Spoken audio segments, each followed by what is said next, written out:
Right, we should be live. I'm just making sure everybody's in their correct place on the screen. Hello, everyone. Sorry about the late start. I had to redo all the camera options so everybody was in their correct place. And you might have noticed that Dr. Thursday, I think, was that his character? Sarah Thursday, is that right? Yeah. I think so. Come on, you should know. You were a member I of know the... Dr. Thursday is right, but the first name? You're not too sure. I think it was... I always went by last name. Sarah Thursday. I'm pretty sure that was it. I just need to move Medivac's cameras slightly. So, yeah, so unfortunately, Longshank's EPG is busy, snowed under with applying for jobs, etc., etc. So he's given us permission to sort of like go forward with the game over the next couple of months. One thing that I wanted to do, rather than just having Thursday with us all the time, which I always think it's always interesting because I would be, as a player, always tempted. There's an unsuspecting box in the corner. I think Thursday should go and open it, don't you? We could just put her in all these. She's gonna be our cannon fodder. Yeah. So what I've done is that I've created a character that is going to take over Thursday's occupation. So just to let the other players know, when you meet her, she is a medic bot. So she has the skills that Thursday would have. So she has those skills. So you're not without a medic at all. We're running a very interesting first campaign because I haven't created all the world or the solar system or universe, because obviously that would be a huge undertaking before we started to play. So what we're doing is that we're going to actually co-create the universe as we go along. So in the last adventure, the party crash landed on a planet, and they had their memories, their short-term memories erased. So they know who everybody is. They found out what their ship was called and where the escape pods came from.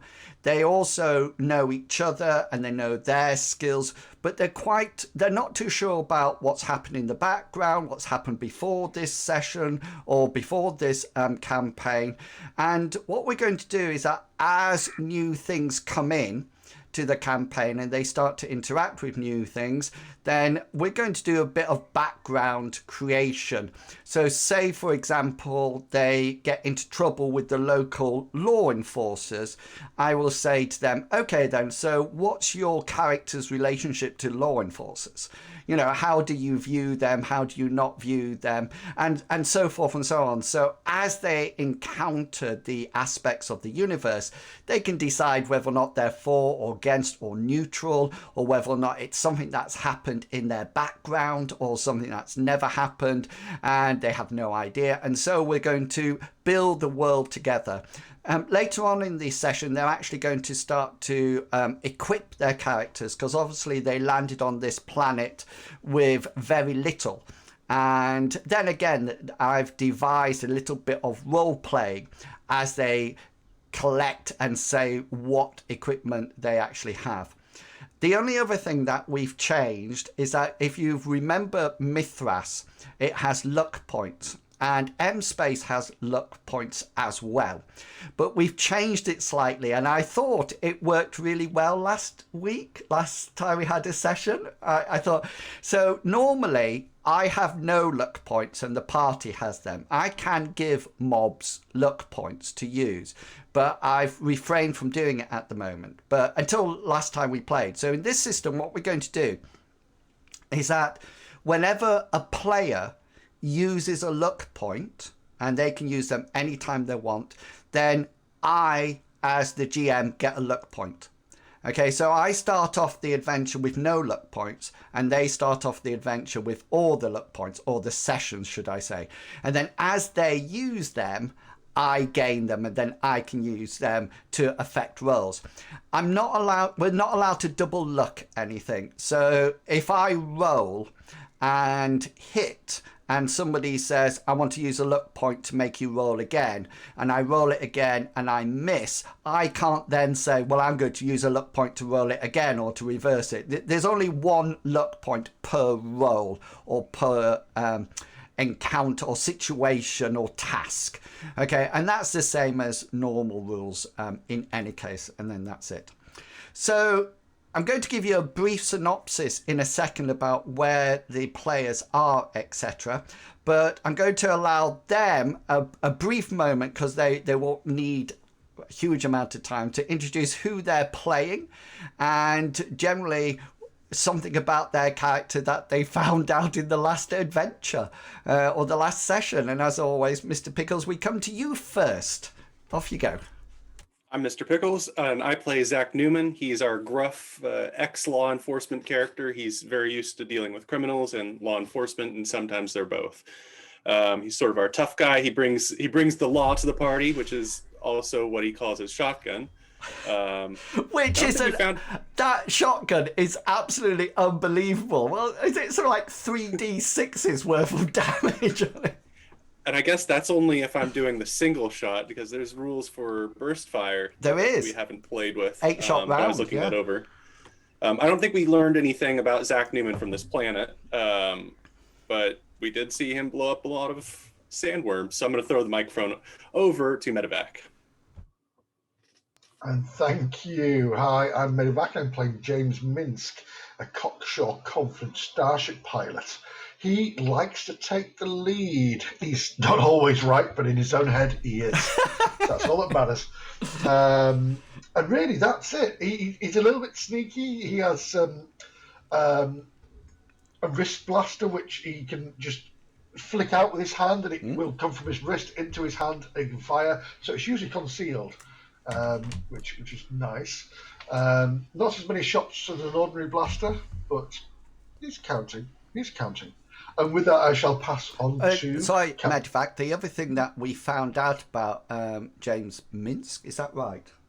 Yeah. Yes.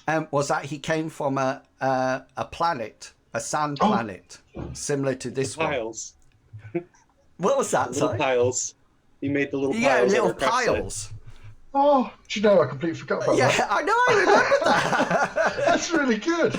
Oh, my life. Yes, in that case, he came from the sand planet, just like this, and little piles. Yeah, he has piles. Piles. Get cream for that. Yeah. And with that, I shall pass on to Captain Kangaroo. Everyone, I'm Captain Kangaroo. Tonight I'm playing Arthur Hammond. He is an extremely intelligent person. Was very useful in a pinch on most things, but he's definitely a little bit past his prime. He's a little up there in age. Still full of life and everything, but probably to a point to where he's definitely trying to reach a pinnacle. I'm trying to remember what we learned of him last time, outside of he knows how to jerry-rig random modules out of nothing. Very practical.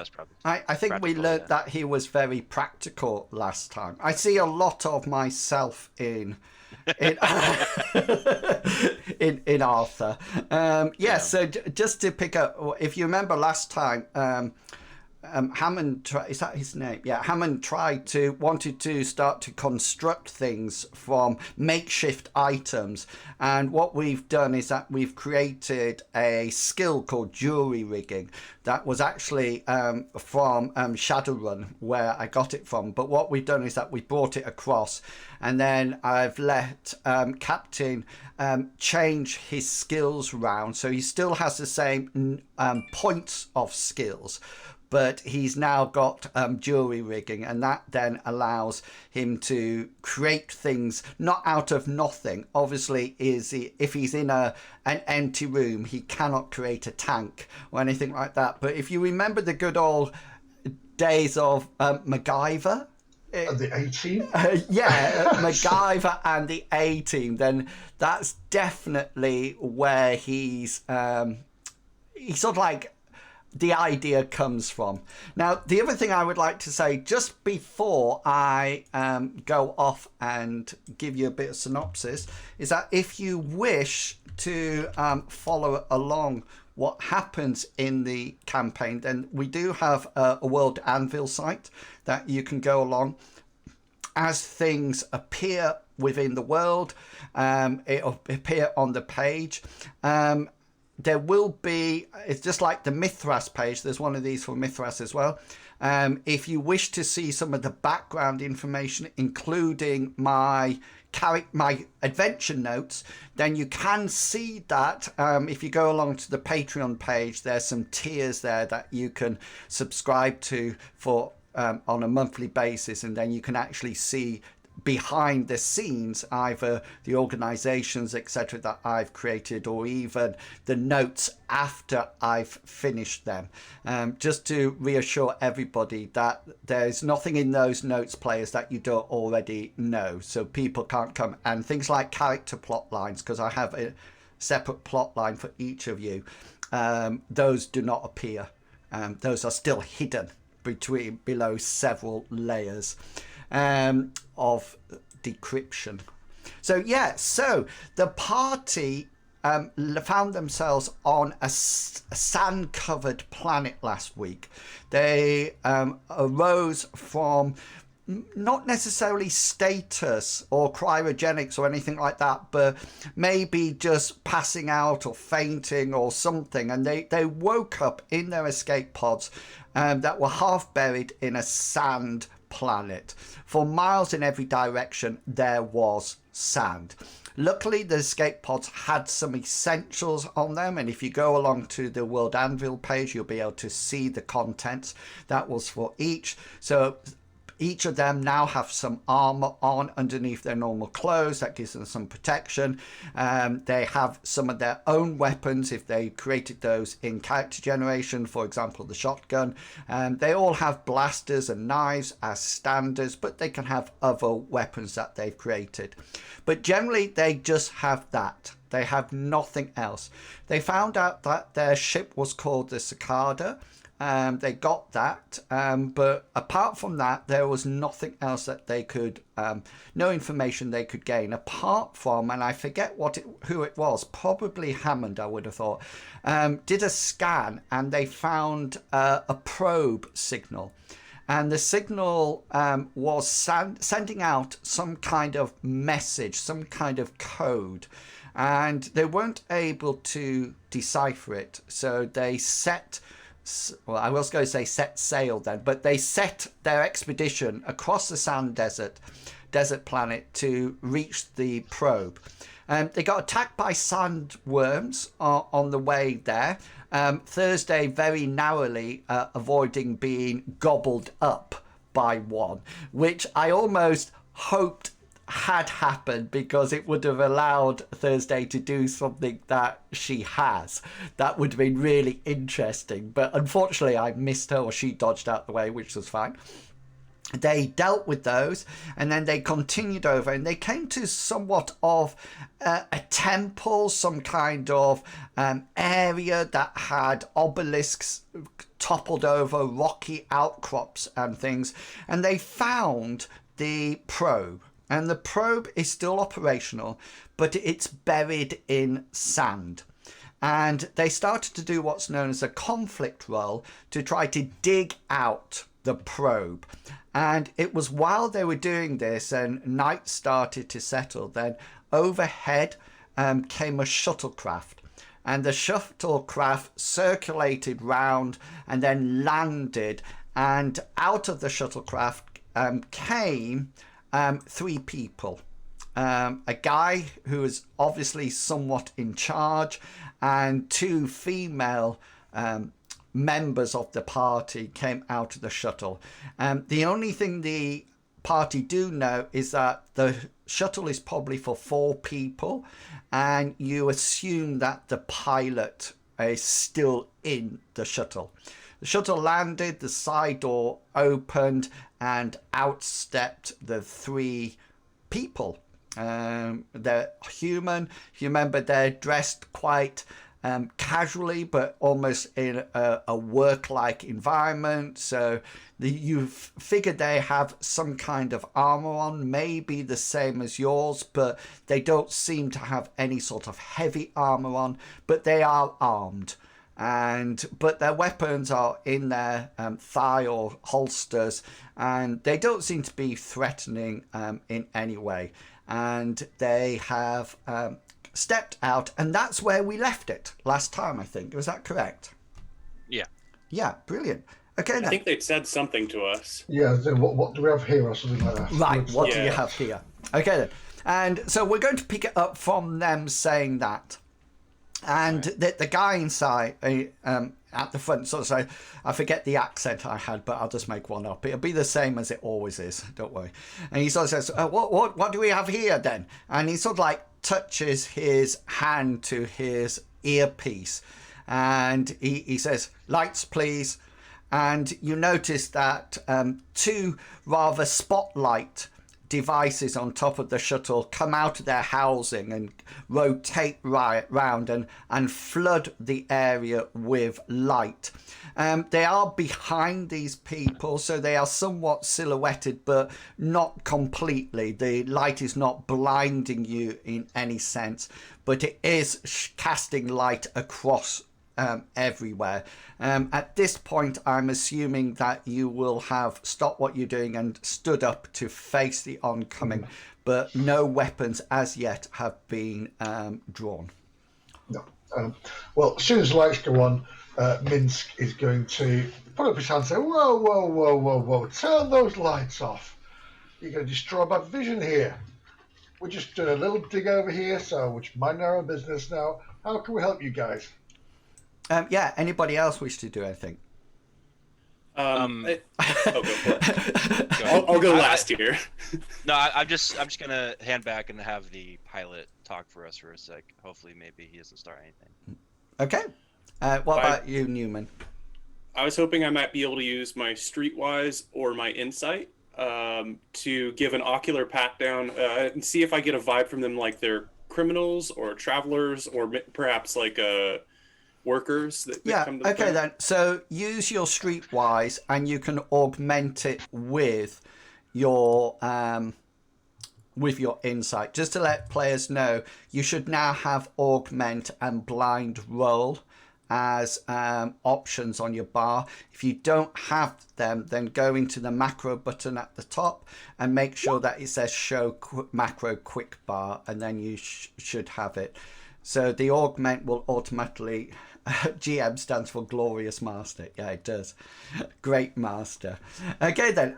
Yes. So thank you for the following. Outwills. Who's Outwill? Somebody's made of another Twitch account called Outwills, haven't they? I know what's happening here. Evil twin. The evil twin. No, good twin. I'm the evil one. So yes, Newman, you sort of like have a quick look up and down.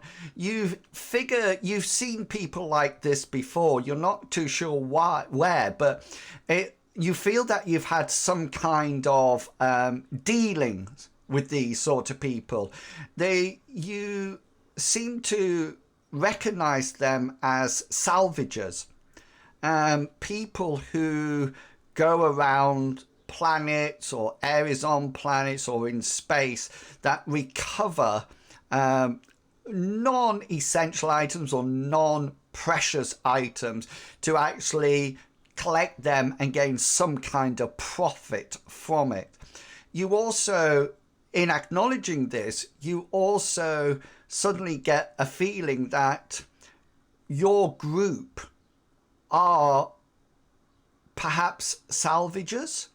It seems to spark off various memories, and you feel that you have some kind of positive relationship with these, as if you're all in it together.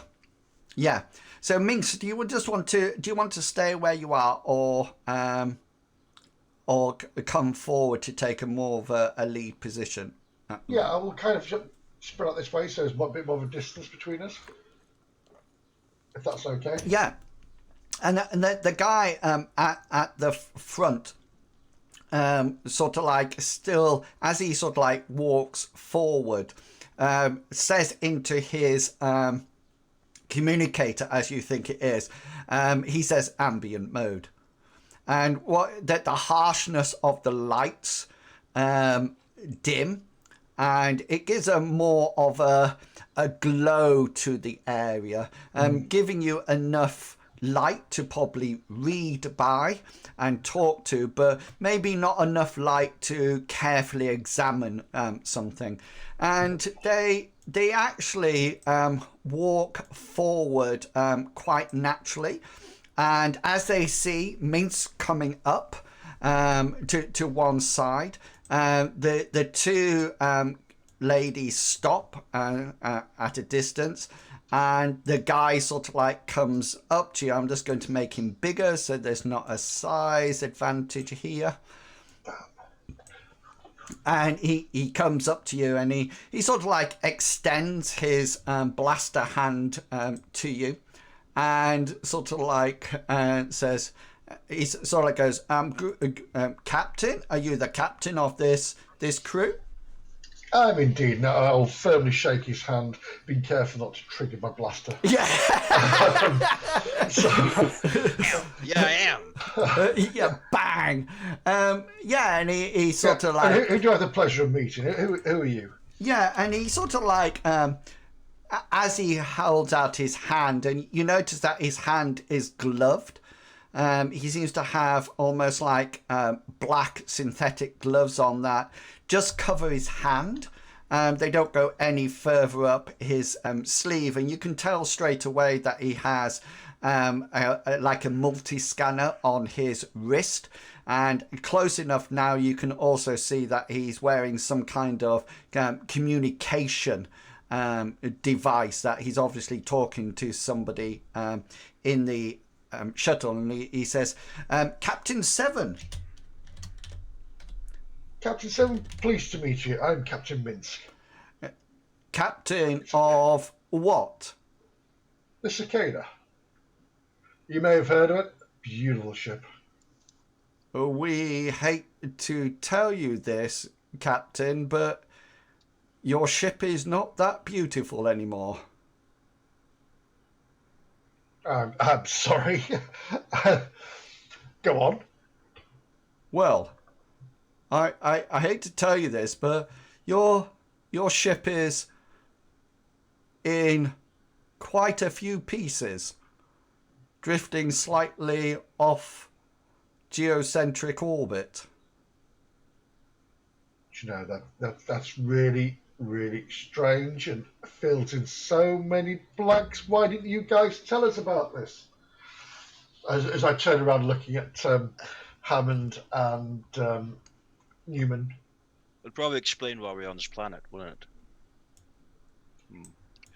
All right. Well, I was wondering, I'm assuming you're all here for some sort of items, your scalpers, correct? The captain carries on talking and says, we're salvagers. We heard, we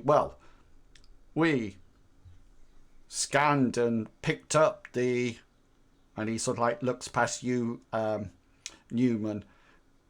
The probe? Is it your probe? It's actually not a probe. It's over here. That's lucky then. Oh, we thought we were going to have to fight you for the probe. It's our probe.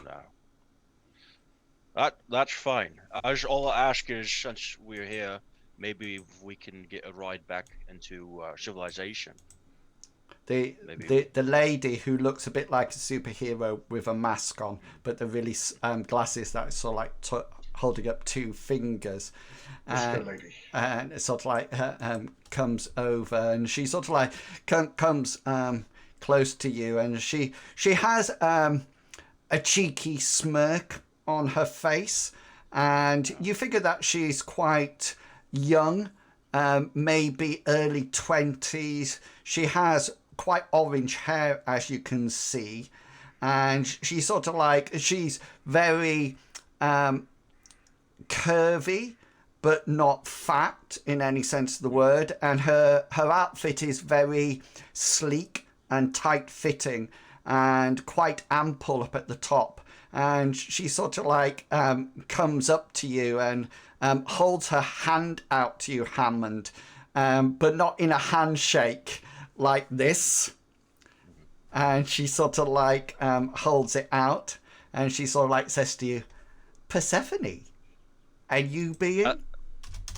I'll grab it like this. Or,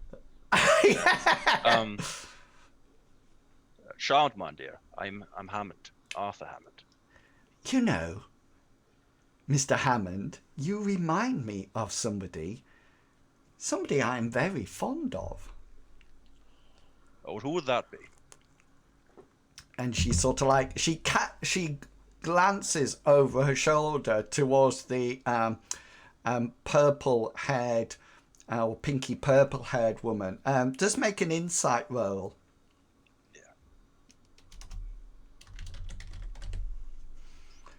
Yeah, and you. Sorry. I saw the roll, but then. Yeah, and you detect a kind of a wink passing between them, but you also see the other woman almost like tut. And just to let you know, this is probably happening all at the same time. And she sort of like withdraws her hand from your grip, and she sort of like says, "My daddy." Must be a very handsome man. Oh, very handsome, she says. Very handsome. This woman comes up to you, Newman, and she's quite well built, as in muscular. She's very toned. She looks like she can definitely handle herself in any situation. And she comes up to you, and she doesn't extend a hand out to you or anything, and she talks in a very brusque and to the point manner, and you sense maybe law enforcer, maybe even military of some description. And she says, Carly. Newman. Good. Your hair is fun. Yeah. Often gets in the way. I imagine so. Nice weapon. Thanks. It's been helpful on this planet. Yeah. Multi-shot? Single shot? Or is it pump action? It's pump action. Best sort, if you ask me. It's reliable, at least in some cases. The captain at this point, Captain Seven, so like sees everybody else talking to each other, and he addresses you, Minsk, and he says, "This is Carly, security officer on board my crew, and that rather cheeky vixen on the end is Persephone. She dabbles in computers, electronics, and anything like that." Persephone says, "And communications." And she turns back to you, Hammond. She says, "I'm quite good at cracking difficult codes." I've cracked a few codes in my time too. Oh, I bet you have. Captain Shevin, is it possible if we allow you to take whatever you find here, for us to hitch a ride with you?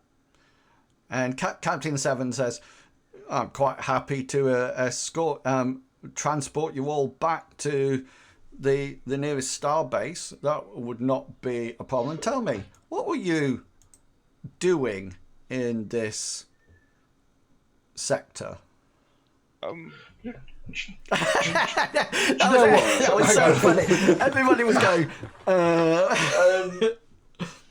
have the captain show you. That's not important, to be fair. But how bad is my ship? Are we talking salvageable, or are we talking smoking, wandering, about to be burnt into ashes husk? He sort of like looks down the line and sort of like says, "We're talking pieces." What in the universe's names happened? He says, sort of like, "This size pieces?" No. He says, No. "The only reason we know it was a ship, to be honest with you, is because the transponder was somehow still intact. Rather frizzled, but still emitting a signal. So this thing in the ground here, this probe. What is it to you? Well, we're salvagers. I know, but how did you pick up its signal? It's We were passing by through the system. a pure coincidence you were passing by. It's our luck. And two great captains like ourselves surely can help each other. And like my friend Hammond over here has said, yes, we will be grateful of a lift to the nearest habitable star system. So what were you? How did you? What went on? Your ship is in pieces, small pieces. Carly turns around and says, almost atoms. I'll slowly reach my left hand out and put his shoulder and say, to be honest, Seven, it's all a blur. Well, he says, we can probably talk about this later, but the first thing we would like to do is get that probe out. We could have quite a decent amount of salvage on that. Might be worth something for us, and maybe, we're quite happy to say that it pays for your transportation back to Arid. That seems fair. I was going to say. Persephone, my dear, can you come down and see if you can break the code that seems to be transponding? I want to make sure that whatever is transponding doesn't come back to bite us in the ass. Oh, she says, I'm quite happy to have a decoding session with you, Mr. Hammond. I'm sure we can help each other. Do you have a proficient skill in coding? I just happen to know my way around a few computers. I don't really understand coding as much as, say, someone as talented as you. Well, they don't come much more talented than I believe me. Well, that's why it's such a pleasure to meet you. Of course. Always a pleasure to meet me. Yes. Do you happen to have any equipment on board that might help us out here? Of course, we are a salvager. We have very impressive equipment on board. Well, I will follow your lead, and if you need any assistance, I'll be happy to oblige. Okay then, so the first thing that we're going to have to do is finish trying digging out this probe. And this is going to happen, but if you remember, it's quite well stuck in the sand. And the only reason I want to make sure that we do this is to... because something else is happening and I need to know how long we're actually staying here digging out the probe, if that makes sense to you. So there is a time element here that something else is running, so I need to have that time element. So if you remember, you were busy digging it out, and I think there was 3 of you, was that correct? I believe it was Newman was in getting into it, and then Minx was helping get some of the sand out so we could keep digging. Yeah. Okay then. So I do have a question. Yeah. Wills, with this to save maybe some time, maybe. I'm assuming it's completely buried by sand only, right? Not dirt or clay or anything. Yeah, it's sort of like it's not buried. Imagine that it's gone into the sand, so there's sort of like slanted funnel-like sides to it, and the antennae is sticking up, and that's what is actually making the signal. So the idea is that you'll be digging it out and then seeing. Now the other thing is the new crew. They actually have. Have you asked about their ship yet? No. They will probably have some digging equipment that can actually save on the actual helping you get them out. So if you remember, what happens is that you roll, whoever's doing it, I think, was Minsk augmenting Newman? That's right. Yeah, that's what I had in my head. So what will happen, instead of it being a standard roll for that. What it will now become is an easy roll for success because of the gear. And what the actual time element of it, of per roll, is about 30 minutes. So you're actually getting into it for 30 minutes. And so it is possible to get it out in 30 minutes, or it might be longer.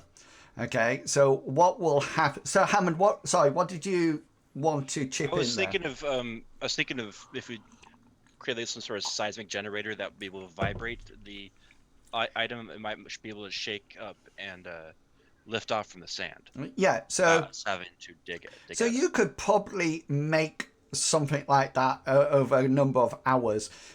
However, you would have to gain access to their ship and their workstation, and at this point they're not that happy to just allow you in and take ownership. The other thing that you do get at this point that I'll give you to you now, and this is their shuttle. This is not their ship. Yeah. Okay, and their ship is something called the Celeste. And so the Celeste sounds quite an expansive ship.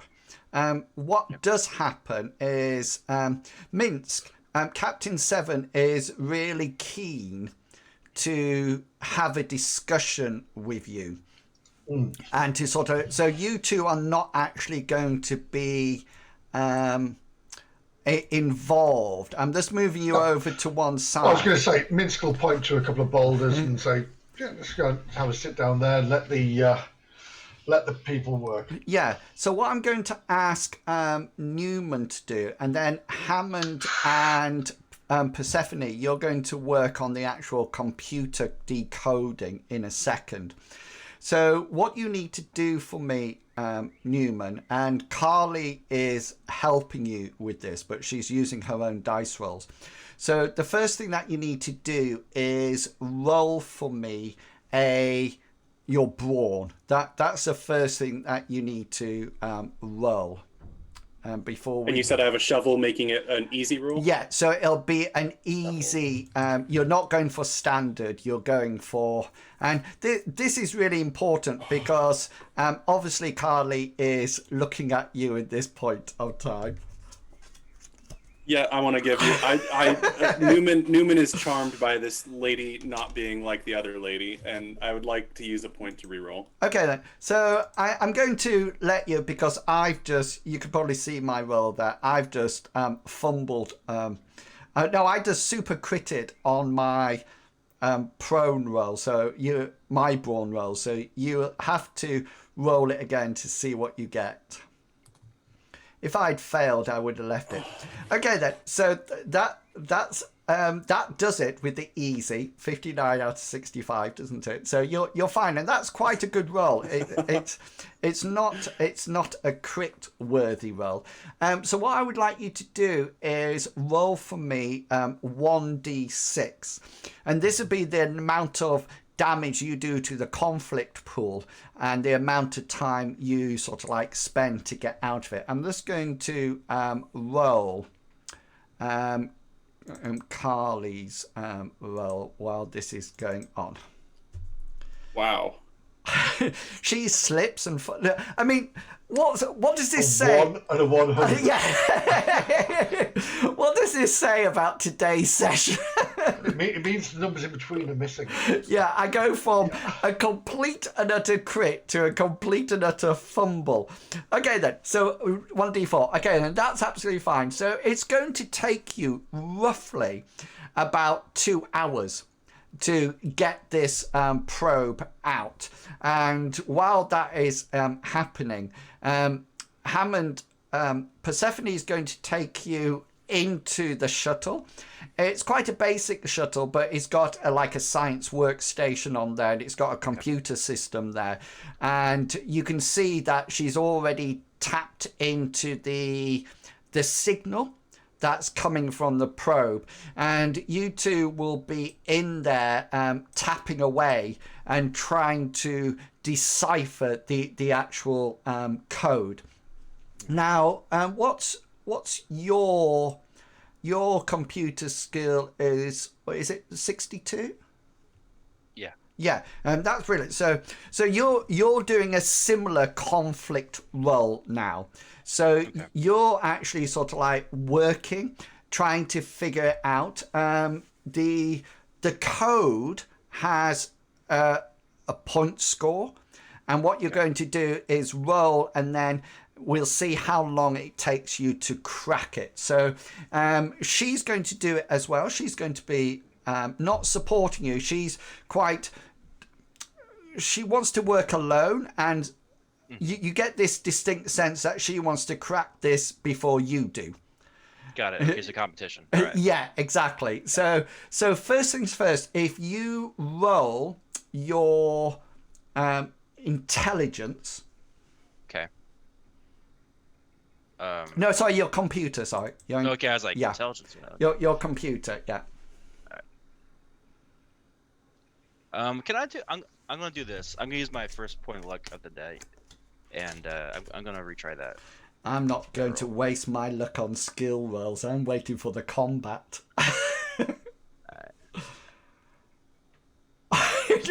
Are you just slowly going down here?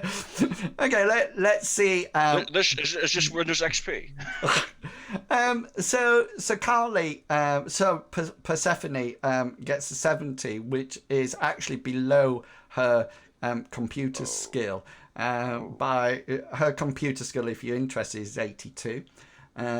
You suddenly get a feeling that she's had a lot more experience in this, and you both now spend time. There's sort of like the one round of this, the conflict round, is like 1 hour. So we'll come back to you both in a second. Newman, before we go on to Minsk, I just want to leave you with a situation because I'm interested in how you react.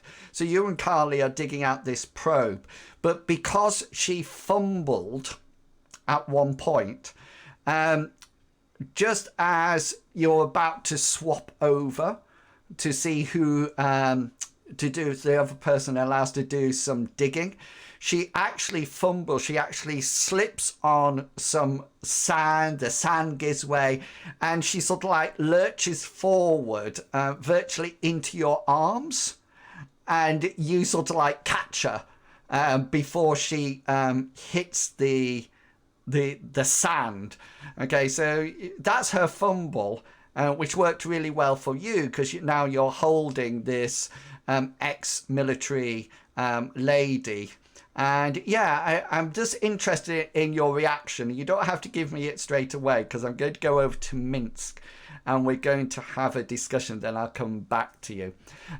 So Minsk, what I'm interested in with you is how much of the truth are you going to give Captain throughout the discussion, and how much of the deception are you going to do? Well, remembering that I don't really know much anyway, because we literally woke up in escape pods. Yeah, and what the reason? So forth. Yeah, hang on. The reason I'm saying it is because certain things are going to trigger memories. You see, like Newman triggered the memory of the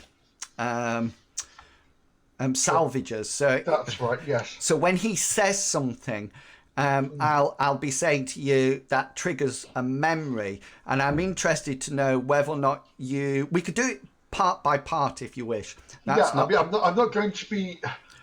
not going to be stupidly withholding things because we are stuck on a planet with no ship now. Yeah. So what it'll be is that if something surfaces, it's whether or not you can roll a deceit to keep it from him. And I'm not talking necessarily speaking it out loud, but it's more reaction-wise. Exactly. So he starts off with and sort of like says to you, so how did you? He sort of like looks around. He says, I can't see any escape pods or anything. He says, how did you get down here? Well, to be fair, Seven, our escape pods are over yonder. We were just trying to figure out how and why we were in them.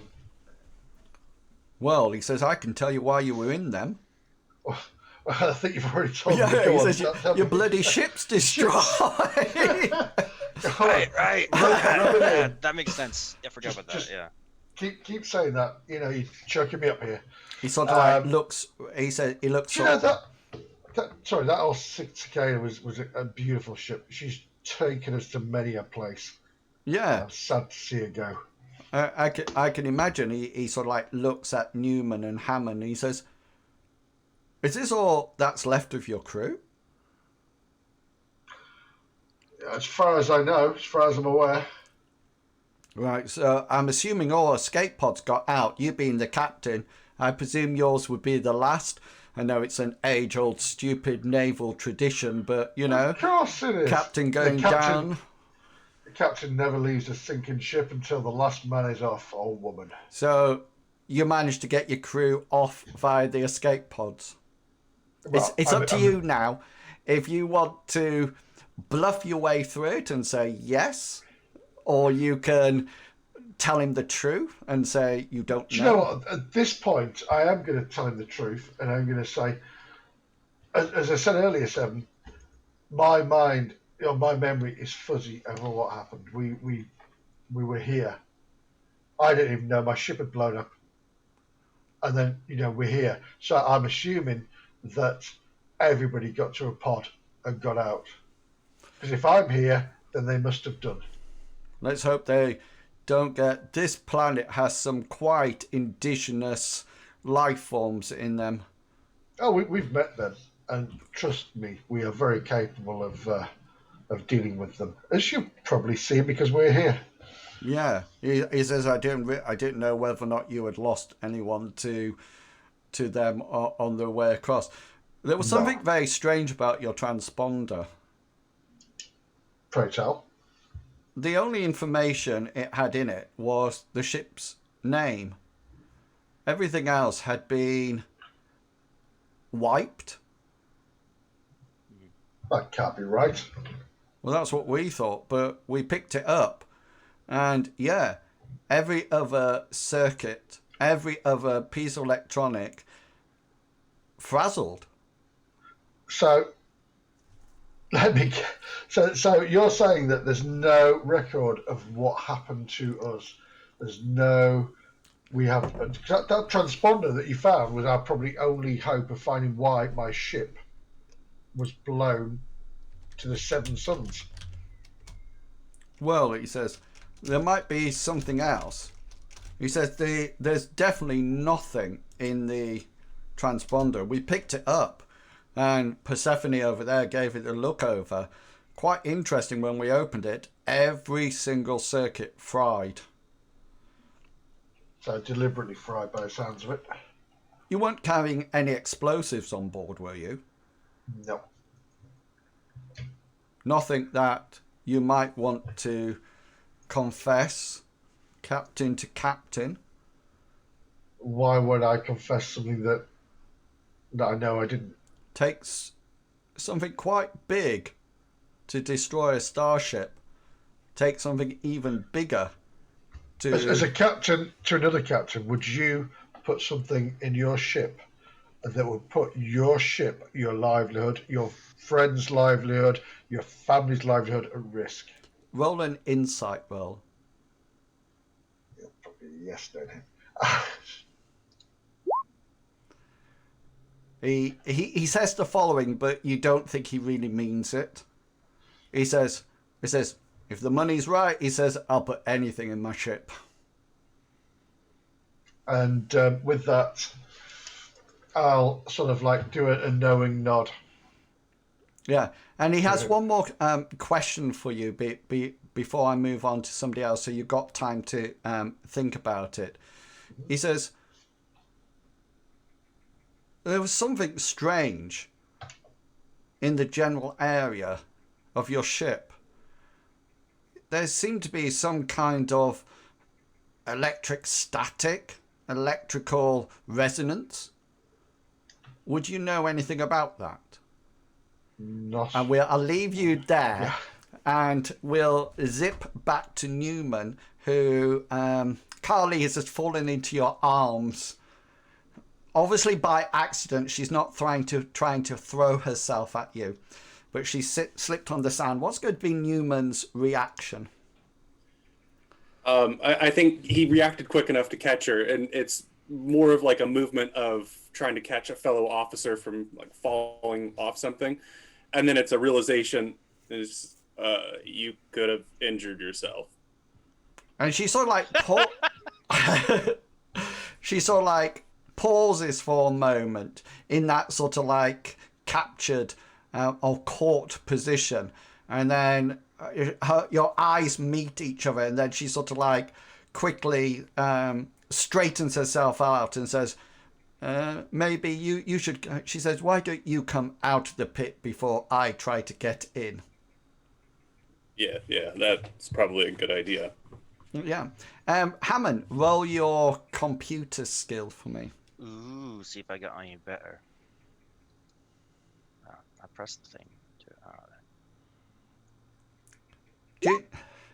Oh yes, that's a lot better. So just to let you know, through the first hour or so, Persephone's saying, "Oh look, did you notice this? Oh look, what's that subroutine there? Oh, this is obviously a level 60 decryption program. Oh yeah, why is that variable changing in an exponential way there?" And you're sort of like frantically trying to keep up as if your old brain takes a while, but you started to remember more now, and you're becoming more familiar. It's as if beforehand you knew you had computer skills, but your hands weren't as adept at the keyboard. But it's almost like once you relax, your muscle memory is coming back into play.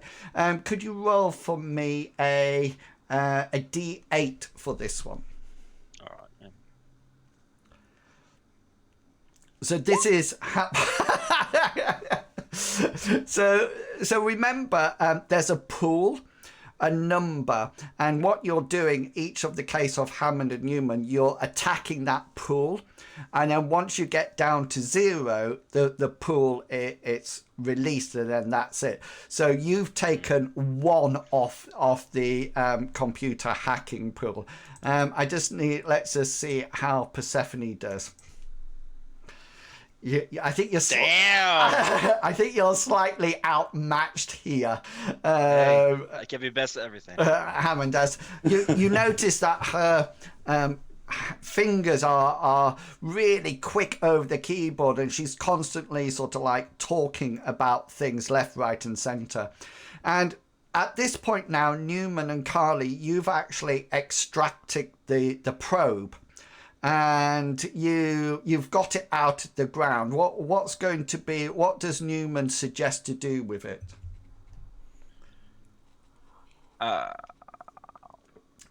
Or is there anything? That's a good question. Do you want to look at it at all? Do you want to investigate it? Do you want to carry it somewhere? What's going to be Newman's reaction?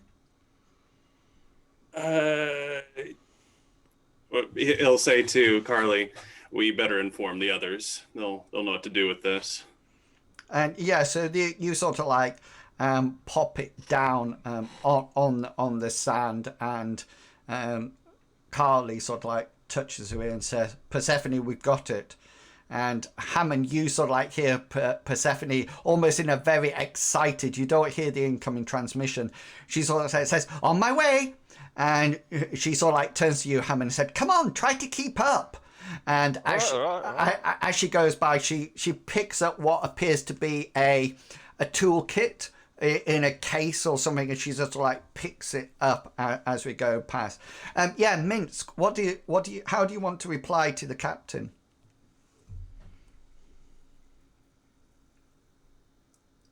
You said sorry. I was going to say you're either muted or very quiet. It's all quiet. I'm going to look Seven in the eyes, and I'll say that there's an electrical resonance, a static resonance around the ship, or where the ship was destroyed, and that could be something that perhaps fried the box, which is why we can't get information from it. Yeah. So tell me, do you have a knowledge skill of some description? I do have a criminal underground knowledge. You do have some Well, then it's- sensor knowledge. Oh, sense knowledge, yeah. Yeah, and comms. Mhm. Okay, then you can roll your sensors, but it will be a lot harder because it's not necessarily your area. You probably know how sensors work, might be affected, but roll it in any case and see what we've got. Well, I am due a 1, so not today though. Do you wish to?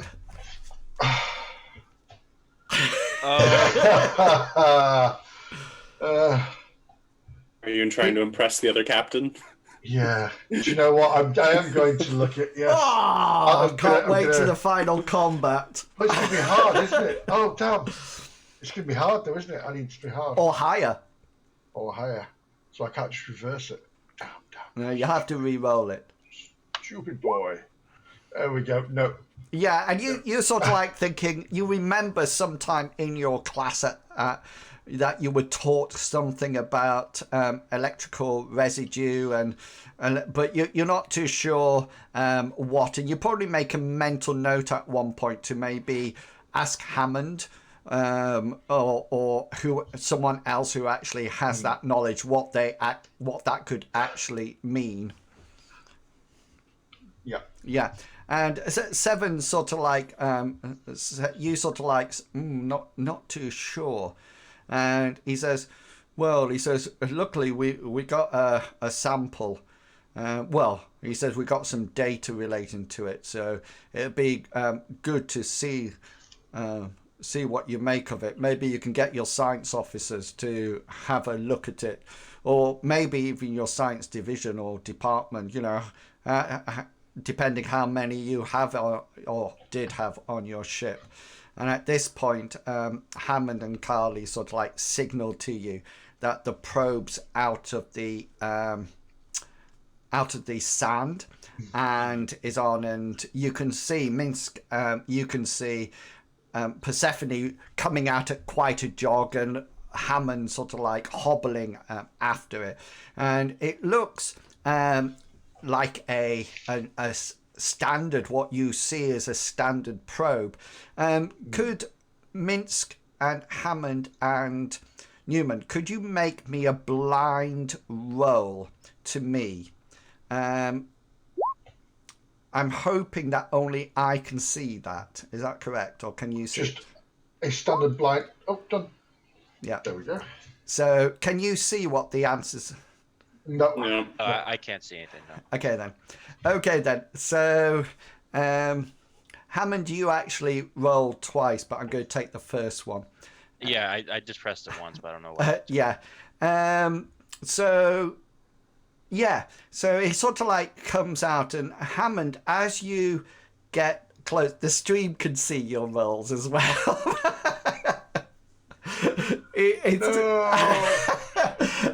What does this mean? I honestly think roll 20 is bust. I really do think it's bust after those rolls. Anyway, Hammond, as you come behind Persephone at the probe, there's something about the probe that looks familiar. Okay. And it looks... You probably put it down to that you've seen a lot of probes in your life, but this one definitely seems familiar, and to an extent that you have a flashback, and you actually have all of a sudden it's like it's triggered a memory of. And remember, nobody else will know this apart from you, Hammond, so it's up to you whether or not you share it at any point. Right. And I'm going to... have you got your Discord open? Yeah. Yeah, so I'm going to type it. Well, I'm going to cut and paste it into there. So you've got it. And so I'm just trying to find your chat. Obviously, we don't chat a lot because it's not near the... there we go. There we go.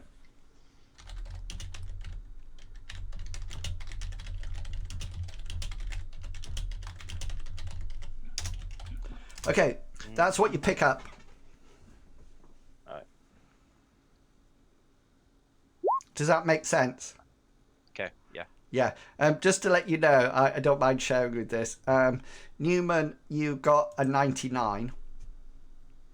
Yeah, I'm wiping a lot of sand off my, Yeah. my gloves. It's got under the gloves now, so I'm not even paying attention. Mince, you got a 96. He's not here because his dog's having issues. He got a 96. And Hammond, you got a 1. Yeah. But just out of interest, when you rolled it again, you got a 95. Minsk, I was just saying that Zach on that blind roll scored a 99. Really? You rolled a 96. Hammond's first roll was a 1. Awesome. That's my one, you stole it. But his second roll was a 95. So you actually 20's broken. you actually got 99, 96 and 95 and a 1. I'm thinking it could just go at the extremes and that's it. And so you know that Hammond. So it's up to you whether or not you say anything at an appropriate time. And Persephone comes over to it and she sort of like has some kind of mechanical device that takes off the panel off the side of the panel, and she sort of like looks inside, and she sort of like looks around, and she sort of like says, "This is interesting," she says. And Seven says, "What, Persephone? Tell us." She said, "Well," she says, some of this circuitry has been disconnected from each other. It's not actually set up properly. And you all sort of like quite naturally gravitate towards it." And she sort of like says, and she takes out what seems to be some kind of voltmeter, but with a digital display on it with like crocodile clips or things that she can attach to the probe. And she says, you know, probes generally transmit a signal, and within that signal it's quite unusual that this one is decoded to start off with, but normally what's quite really actually apparent is who the probe belongs to. However, this probe, its actually identification has been disconnected. And there's something else, Captain, something very unusual that I haven't seen in quite a long time. Seven says, "Persephone, tell us." Well, she says, there was a delay. She says, it wasn't set to actually start transmitting straight away. There's one, let me, and she sort of like types something on the board that she has and reconnects something. And again, she said, the delay was up to 60 minutes, past an hour, before it actually started to transpond. She says, why would anybody do that? I'm pausing if anybody wants to say anything. Can I roll an insight roll on myself? To see whether or not you're telling the truth. No. To figure out what my intention would be. You know what I'm saying? I'll type it to you. I'll type it. Type it in the Discord. I think I know what you're saying. I know whether or not you would have. Type it in Discord. Persephone's still working, and Seven turns to you, Minsk, say, any ideas? No idea whatsoever. I'm just glad the kids have finally found a toy to play with. Yeah, Persephone's not quite a kid. Don't let her fool you, Minsk. She's damn good at what she does by the looks of it, though. Hammond, you know how to do that, but it would have to be a very special case to actually do it.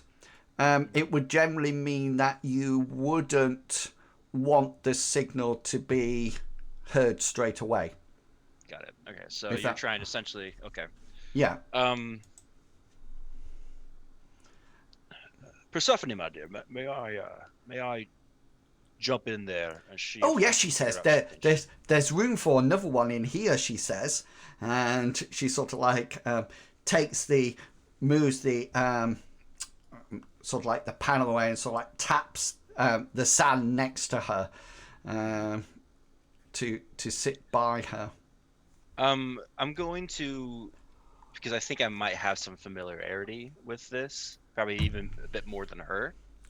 I was wondering maybe I can help repair and try to get the signal to where I imagine Yeah. I'm supposed So to get it. roll for me your electronics. All right.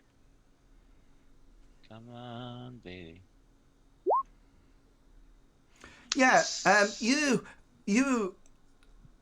It's as if when you start working on this, it's as if some kind of part of your memory is kicking in, and you start to connect things. And Persephone goes, "I never thought about doing that. Why would? Oh, I see.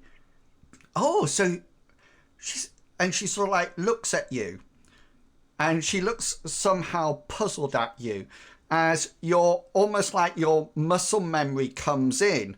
And you start to reconnect things, and you notice after a while, about 10-15 minutes of Hammond working, Persephone goes, "Oh my, Captain or captains, you need to see this." And Hammond, you're quite shocked at what you see, and I presume Seven's going to go over. Yeah, and Minsk will be right on his coattails. Yeah.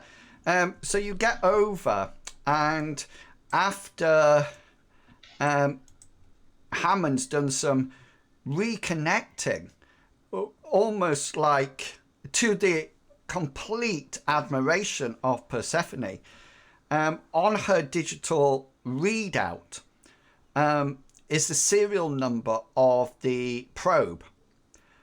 But what's more important is that underneath that serial number is the identification of the probe. And the probe is actually registered to the Cicada. In quite simple terms, it's your probe.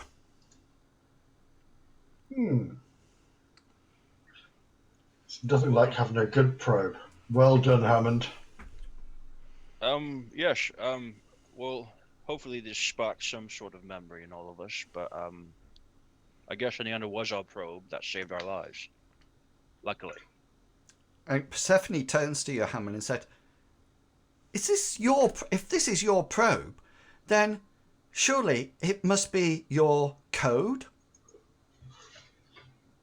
Yes. Well, as I said, I'm an older man. Sometimes things get lost from me, I guess. She sort of like gets up in a hurry and she leaves the box, etc. And she sort of like grabs your arm and almost like pulls you back to the computer area.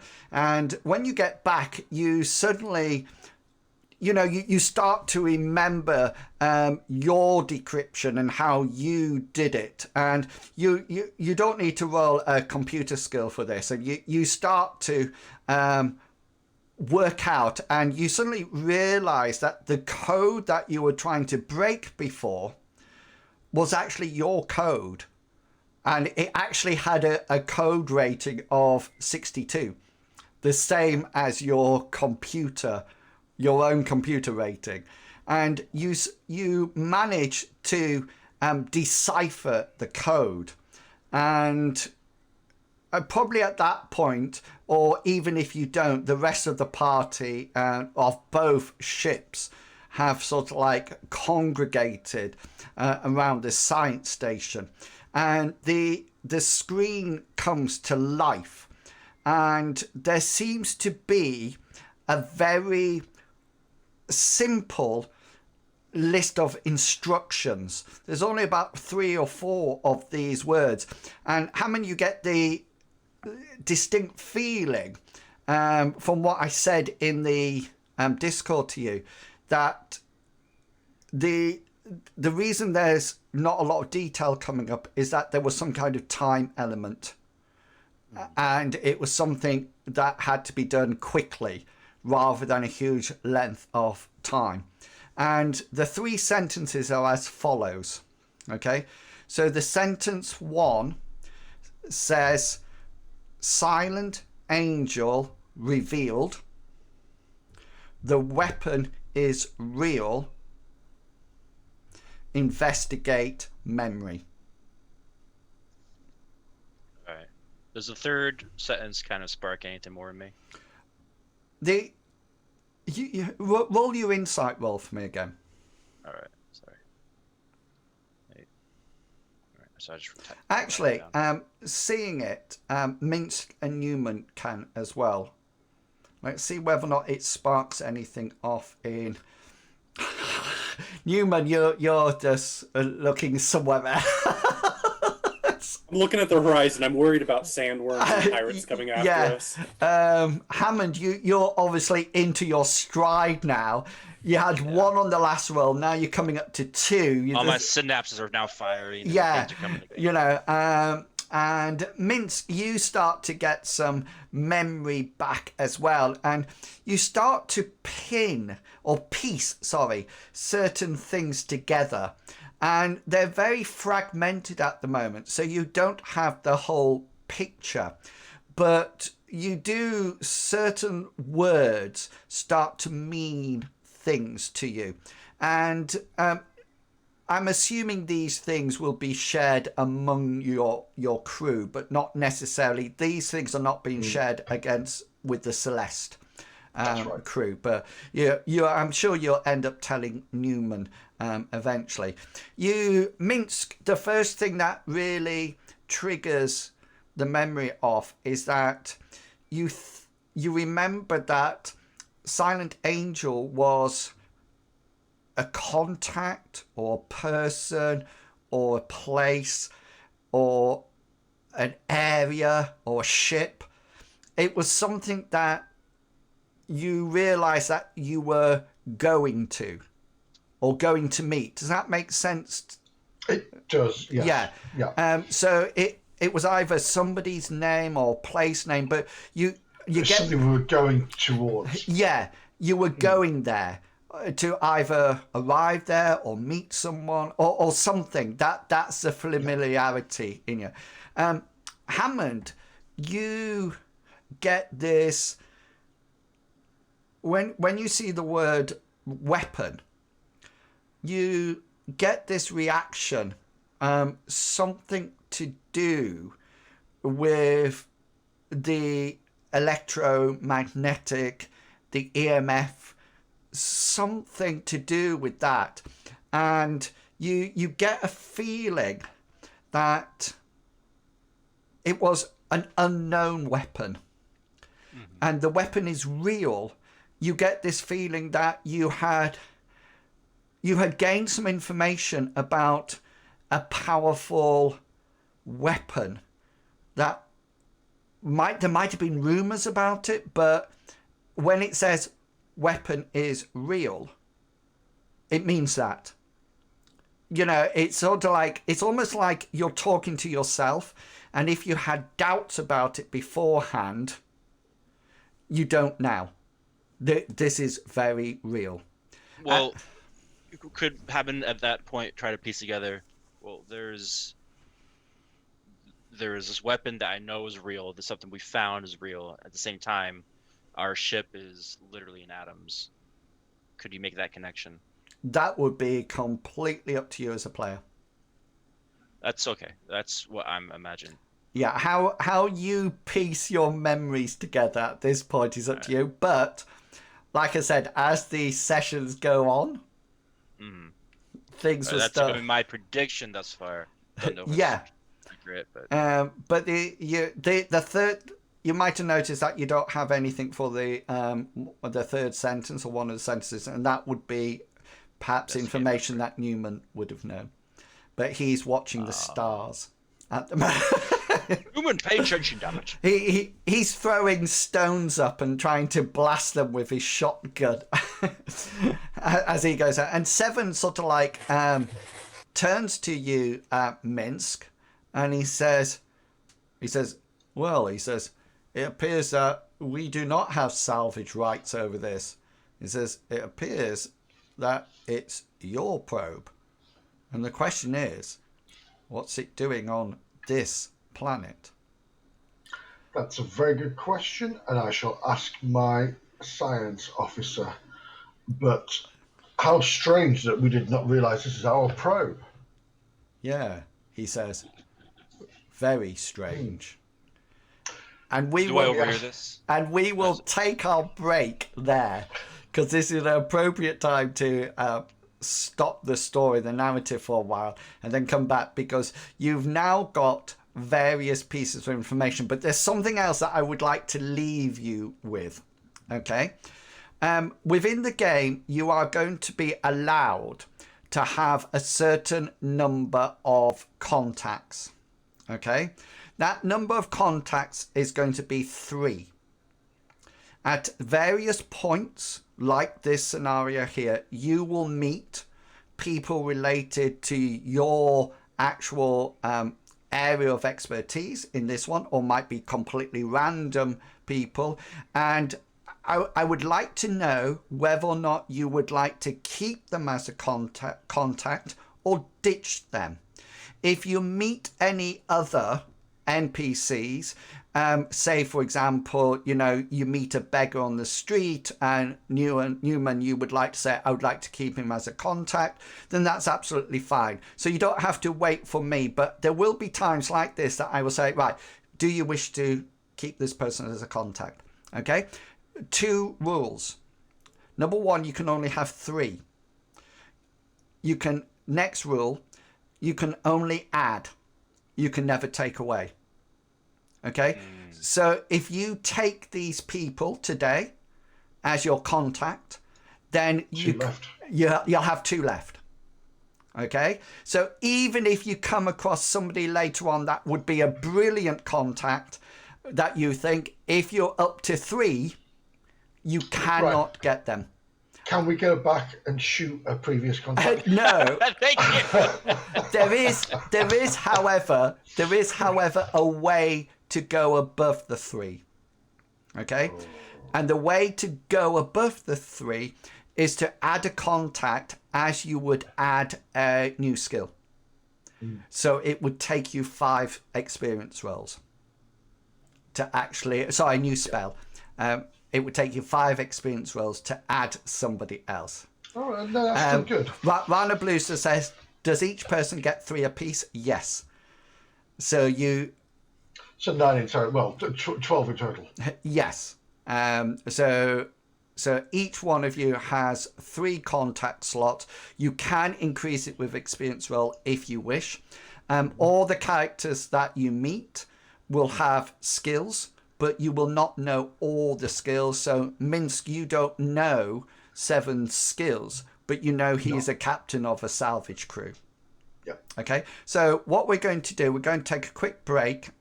We will be back at, do we take a 10-minute break or a 15-minute break? 10 minutes. 10 minutes. But 15 would be, well, yeah. Okay. So we'll be back somewhere between 22 and 1:45. Depending how long it takes us to have a bio break. Some of us might need longer time. I've got a baby starling in the garden, so I'm check on it. Okay. That's not a euphemism. And then when we come back, we'll do the next part of the adventure. They are going to take you to Arid, where is the sort of like the local starport. And it'll be at that point that I will ask you, do you wish to keep or do you wish to dismiss? Okay, and then that be it. Okay, so thank you for watching so far. We're going to take a quick 10-15 minute break. So please do go off, stretch your leg, grab a beverage and something to eat, and we will be back at between 22 and 1:45 the hour. Okay, and we'll see what happens back at base. See you all soon. See you later. Bye. Okay, welcome back everyone. I've still got a frothy coffee that I'm slowly eating the froth off, trying to get it not on my beard and moustache. Decaffeinated coffee. I'm not allowed to have caffeine after 8 o'clock now. Otherwise, just up all night. I think it's multiplies. Yeah. Insane. Yeah. Okay then. So before we left, the party made this had this realization that the probe that they have been following and trying to locate is actually their probe, and that Hammond managed then, once he knew it was their probe, managed to decode the message straight away. Now each player made an insight roll and got a piece of information about the one of the 3 sentences. Captain Seven is quite happy to take you to Arid. He's not going back on that promise. He is querying you, Minsk, about, he sort of like says, you know, that beforehand, you know, he was going to get some money out for this trip to compensate him. He was going to get the probe. He's had to come out here, and he's not necessarily telling you what to do, but he's using those really awkward phrases like, as one, I'm going to be out of pocket. Yeah, or as one captain to another captain. What would you do in my situation? You can see what I mean here, can't you, Captain Minsk? Do you call yourself Captain Minsk, by the way, or just Minsk? Just Minsk. Or do you call yourself... I'm not that... or do you... Occasionally I'll go, I'm the captain. Yeah, or do you call yourself Captain when nobody else is around? Is that your internet connection? In front of a mirror, I do. It's not really. My internet connection is brilliant. Yeah, go on. In front of a mirror, I will call myself Captain. Got yeah, but that's it. Yeah. Yes. You don't. Or when we honour like a meet. Got yeah. Yeah. Okay. Yeah. So yeah. Again. Minsk is quite a handsy person, and he does like to... every time you say Minsk, I hear mince. Mince, yes. Minsk likes his meat. Minsk was mincing around the place. That's what mincing is. Minsk He's quite a handsy person, so he'll put his arm around Seven, and he does this with his left arm, always his left arm, because he likes to keep his right hand free in case he's got a blaster up it. Yes. So again, he puts his arm around Seven, and it's just a camaraderie thing, because he does like Seven. From his insight, he seems he's quite an honourable person, and he'll say, "I'll let you know, Seven. I honestly don't know what the hell happened to us. My mind is a blank. Things are coming back in pieces, but I will do my utmost for you to make sure you are not out of pocket, because you, sir, have shown you are a true captain, and you are honourable to your word, and you are giving us a ride to Arid. And with that, I want to say we'll get as much information off our probe, and maybe we can split it, if we do sell it, 50-50 down the line. Okay. And then that way, so nobody's out of pocket. So I need a starship, but you know. So that's a good starting point. Just as you're traveling, the Arid is actually on a different planet. It's not actually on this planet. So, and you sort of like take off from the shuttle. There is somebody else in the shuttlecraft piloting it, but you don't really have any interaction with them, so it can't be classed as a contact. And you get taken up to what appears to be quite a big ship.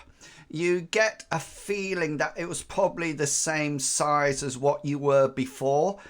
You're not in awe because it's quite big, it's quite accepting. And the other thing that you get a feeling of, it has a massive cargo hold. And again, this is something that you feel very familiar with, as if, you know, this is what you're used to. You're not used to sort of like really posh or really expensive ships with different cabins or anything. You seem to be a lot more down to earth and very familiar with it, and it's quite frigate in nature. It does have some armaments as you approach it. It seems to have turrets top and bottom, but that's all. It doesn't seem to have any side turrets or anything like that. Hammond, you are quite impressed by it. You feel that it's well maintained. It's not falling to bits or anything like that. And, you know, even the interstellar drive, the hyperdrive, the jump drive works extremely well and extremely carefully. They don't actually have to activate the jump drive because they're just going into plan. Well, they leave the planet a certain way, do a quick little jump, and then come back into close to the geocentric orbit around Arid. And the ship is far too big to actually land, and so you're taken down to the planet via the shuttle. And if people in the chat are interested, you can go along to that page and see some images by Tony Zahu Shu that I've chosen to actually be Arid, so you can see it. It appears to be very much a... How can I say this? It's not a high-tech place. Rustic. Yeah, it's something that's very basic, almost. There seems to be, I'm just getting the lore level up for you. So you should have in the, I forget where I put it. I think it's actually, I sent you the links, I think, because it's private. I think it is. Anyway, did I copy it into the chat for you? Is that where I put it? The lore level. Oh no, it's an article here. I'll share it with you at a later date. It's very. The tech level's about 8, which is roughly the same as our tech level, and the lore level is 3. Now, what this means as a lore level 3, just so you gain some kind of understanding of it, is that lore level 0 is no restrictions at all. So lore level 9 is the highest one. So you're at lore level 3. So you can't have explosives. You can't have portable energy weapons. Blasters are all right, but we're not talking about rifles or carbines. And you're not allowed to have heavy weapons, things like grenade launchers, mortars, things like that. It is actually fine to carry around shotguns. Shotguns. Well, yeah. shotgun, if you're interested, it has to be a lore level of 7 when those start to get banned. So you're quite all right with your short firearms are still available. Everybody seems to be going around with weapons attached.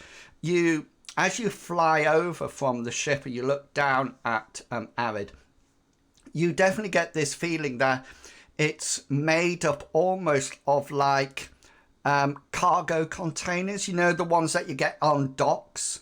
And it seems that the whole place is made up of these, some stacked up, some next to each other. And there seems to be each shipping box has a use, whether or not it's for accommodation or shop or something like that.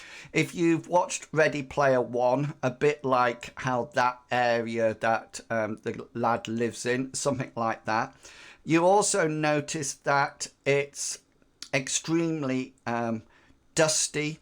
It doesn't look like it's rained here for quite some time, hence the name. There seems to be little to no customs or custom checks or anything like that. And the only thing that sort of like happens is that you get off the shuttle is parked, and you sort of like all walk over together, and Seven just sort of like holds you back, and he goes up to somebody, and each of you just roll a perception check for me. It will be hard, just so you know.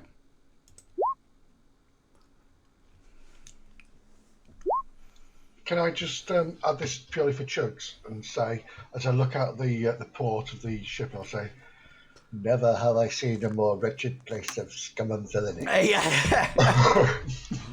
You're detracting from the narrative. Sorry. Who was successful on a hard? Oh, Hammond. Newman's probably chatting with Carly. Yeah. Or just standing quietly next to her. You notice that there's some exchange of credits. Okay. Some credits pass between them. The other thing that happens on the way over to Arid, or just now before they go, Seven sort of like addresses you all and says, so do you remember this place?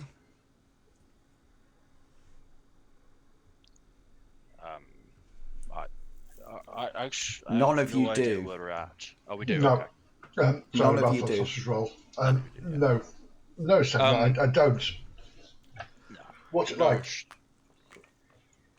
doesn't really seem familiar at all.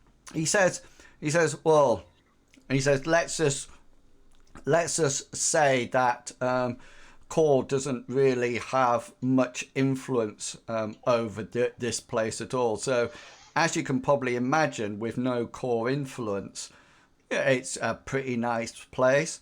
But, you know, if they ever get out here, then things will change. And it's at that point that a memory triggers off about Core. And Core is actually an abbreviation. So it's actually C.O.R.E. And you suddenly get the indication, and you remember that it stands for the Corporation of Research and Exploration. And although that sounds a really nice name, it's not seen like that. It's seen as the overpowering corporation. It's very corrupt.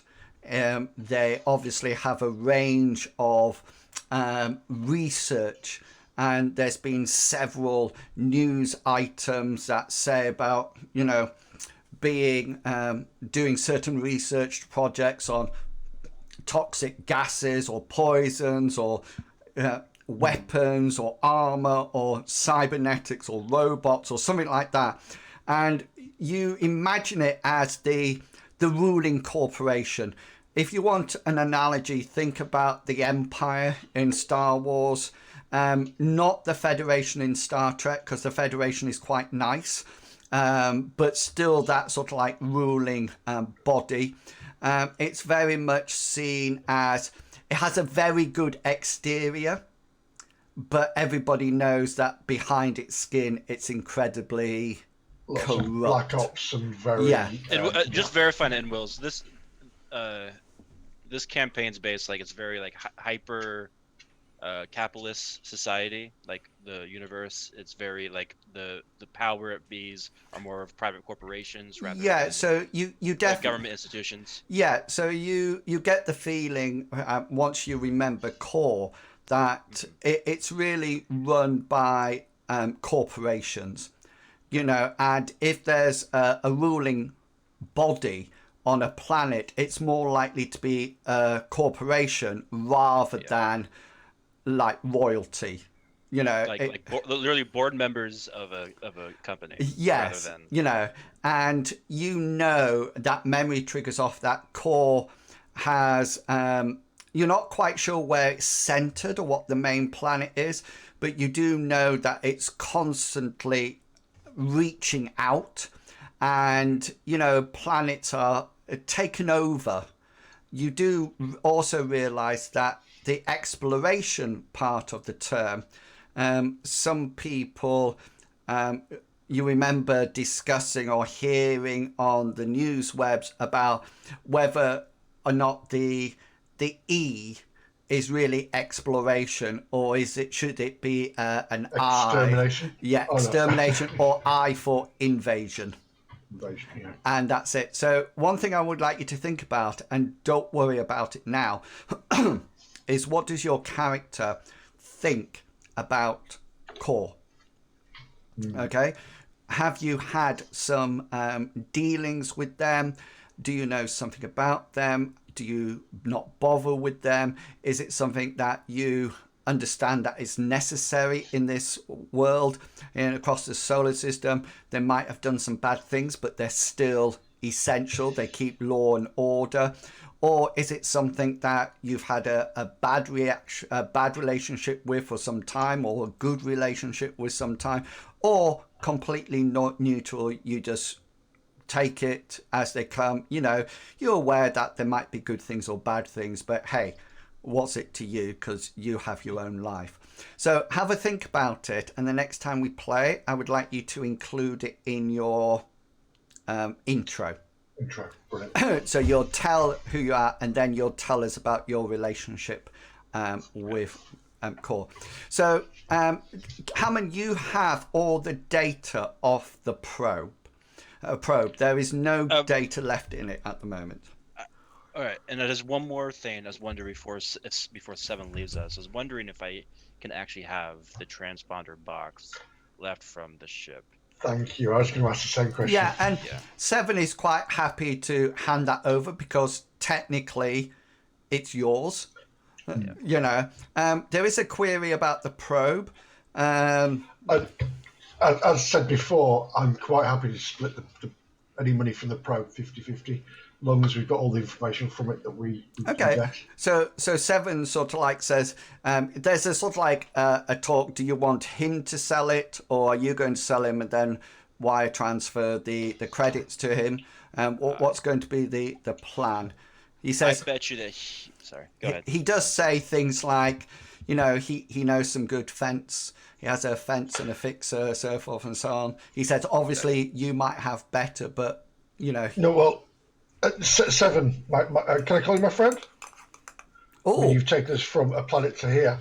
So I think I'm quite happy for you to sell it. I trust you. You're a man of integrity. You've honoured us by bringing us here, which is the most important thing. I mean, you could have just left us there and taken the probe, and nobody would have ever known. Yeah. But thank you for that. I have no recollection of this place. You have people here. He says, be my guest. Yeah, he sort of like says, don't worry. He says, I'll get a good deal for it and transfer the 50% of the credits to you, and you exchange transfer codes from your sort of like your scanner multi device that allows you to transfer money. So there's no actual real money. Everything is now completely virtual. So before you leave them, I would like to know who is keeping them. Who do you think you want to keep, and who do you think you want to get rid of? I'd like to keep Seven, as he's our first primary star captain. Okay. And I do like him. I like the fact that my insight of him is showing to be true. Okay. Yeah. So Seven is now, just out of interest, his name is spelt S-E-P-H-E-N. What? I should spell Seven. It's like Stephen should always be spelt with a PH. Yeah. So that would be your first contact, Minsk. Hammond, what about Persephone? Yeah, he's You're going to keep her or ditch her? He's gonna keep her. Maybe just on his contacts. Maybe for some late night talking or whatnot. No, Yeah, we say no more. no. She's actually was able to kind of push him to the right direction and trying to retain his memory. So yeah, and she sort of like Seven sort of like shakes hands with you, Minsk, and says it's been good. Let's keep in touch, and you sort of like Hammond sort of like says to Persephone, oh, it'd be really nice to keep in touch, etc. And Hammond probably reaches out a hand to shake hands, and she says, "Oh, don't be silly," and she just sort of like wraps her arms round your neck and gives you a big squeeze and say, "Don't be silly." She said, "We're practically buddies now." Yeah. So what about Newman? Are you going to keep Carly or ditch her? I guess I have a question. Go on. Since her and I haven't talked much, we've talked a little bit, but do we have an unspoken agreement? We're both watching over our crews, and there's sort of that shared mentality there, or does she seem to be differing from you? mentality? As before, you definitely get the feeling that you're ex-law enforcement. She's definitely ex-military. That's how she comes across, and she looks as if she is somebody who follows orders. That's her job. You can imagine her. She seems to be the sort of person that you probably exchange conversation over the digging. And she does sort of she comes across at the point that if Seven gave orders, she would follow them. But she, at the same time, would not. She's likely, if it was a tight fight, she would sacrifice herself or be the one who volunteers to stay behind to protect the crew. She seems very loyal, especially to Seven. Whether or not they have a past, you're not too sure, but she always seems to be on the left arm of Seven, slightly back. Just like you guys are with me. Silence. Quick, somebody say something. Somebody say something quickly. Yeah. I think we do. We've had that rom-com moment, and we're similar birds of a feather. So I think yes, we're gonna keep in contact, share war stories. Okay then. So hopefully. So Captain Seven, Persephone, and Carly. Carly, Persephone as normal. Carly is actually Carl IE and not a Y at the end. And she sort of I imagine you both exchange very military. Maybe a punch on the shoulder or a nod and sort of look after yourself. Don't let anybody say so and so. And then that's it. And you got your first contact. I didn't think you would all take them. I thought some of you might be thinking, but maybe the next one you'll be thinking what to do. And you pass these pleasantries between each other. I've got a bit of a description of Arid to read to you, so you get the general feeling. So Arid is your typical miner/salvage settlement. The law level is low enough for almost all weapons to be allowed, and the so-called security force, the law enforcers that patrol the streets, appear to acknowledge this well, carrying heavy carbine blasters and stun batons. That's what they have.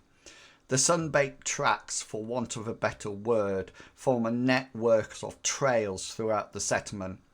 Houses and shops both look the same, metal shipping containers that would not look out of place on the side of a naval dock awaiting shipment. People walk about, faces covered with masks to prevent the sand from entering their respiratory systems, and polarized goggles to protect their eyes from the dust and possibly identification.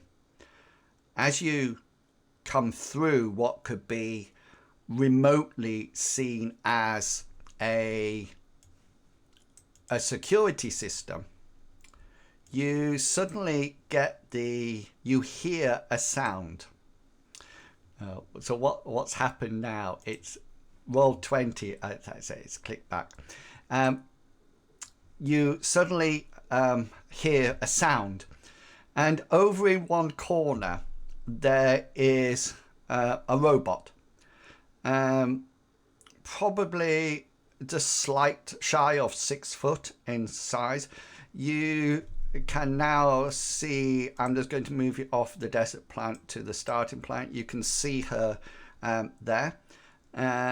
You recognize her. You've worked with her before. Although there's no distinguishing or features to say that she is female, she's referred to as female, and you know that her nickname is Perdi, and that's her name. And you sort of like see her over one side, and she almost like looks as if she's on standby mode. And just as you pass through the customs, you see her sort of like click to life, and she sort of like walks over you. She has legs. She doesn't float or anything, and she was. I was going to give you a floating robot, but I thought it would make life too easy. You know, we'll get the robot that did float over that canyon and attach something there. So she walks like the rest of you, and she comes over, and she talks in a female synthesized voice, and she says, well, you leave me here, just stood around, and then you come back several days later. James, what is the meaning of this? Perdi, is that you? I seem to know you. We've lost. I can trust you. And what the? I don't know what's going on. We went to. We apparently left here, and we crashed on a planet, and then some people brought us back. We don't know what happened in between. Well, it's just a complete blur. Maybe nice to see you, Perdi, would have been a more acceptable response after leaving me. Perdi, my apologies. Nice to see you. Do not try to fool me, James. Your body measurements, your detail, your data, there is no rise in blood pressure, no accelerated heart rate from your sensors. It is quite obvious that although you are saying to me that you are pleased to see me, then your body is having no reaction to further suggest this. Zach? I remember this. Zach, she nods. Hammond? Arthur?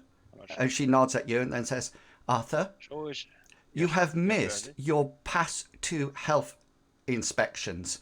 Can I please remind you of the importance of these health checks of a man of your age?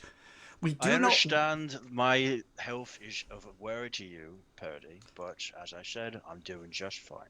It should be a worry to you, Arthur. James, please tell him that he should be pay attention to his health. Perdi, there's more important things to deal with right now.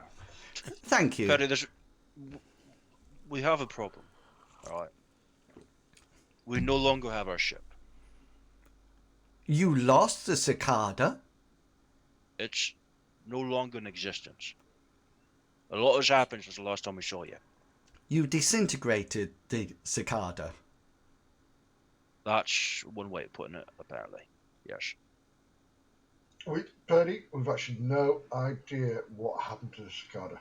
A lot's happened in the last few days. Maybe we can sit down, have a drink or two, kind of talk it out. So maybe you can tell us things that we actually can't remember ourselves. So, Perdi? Yes, James.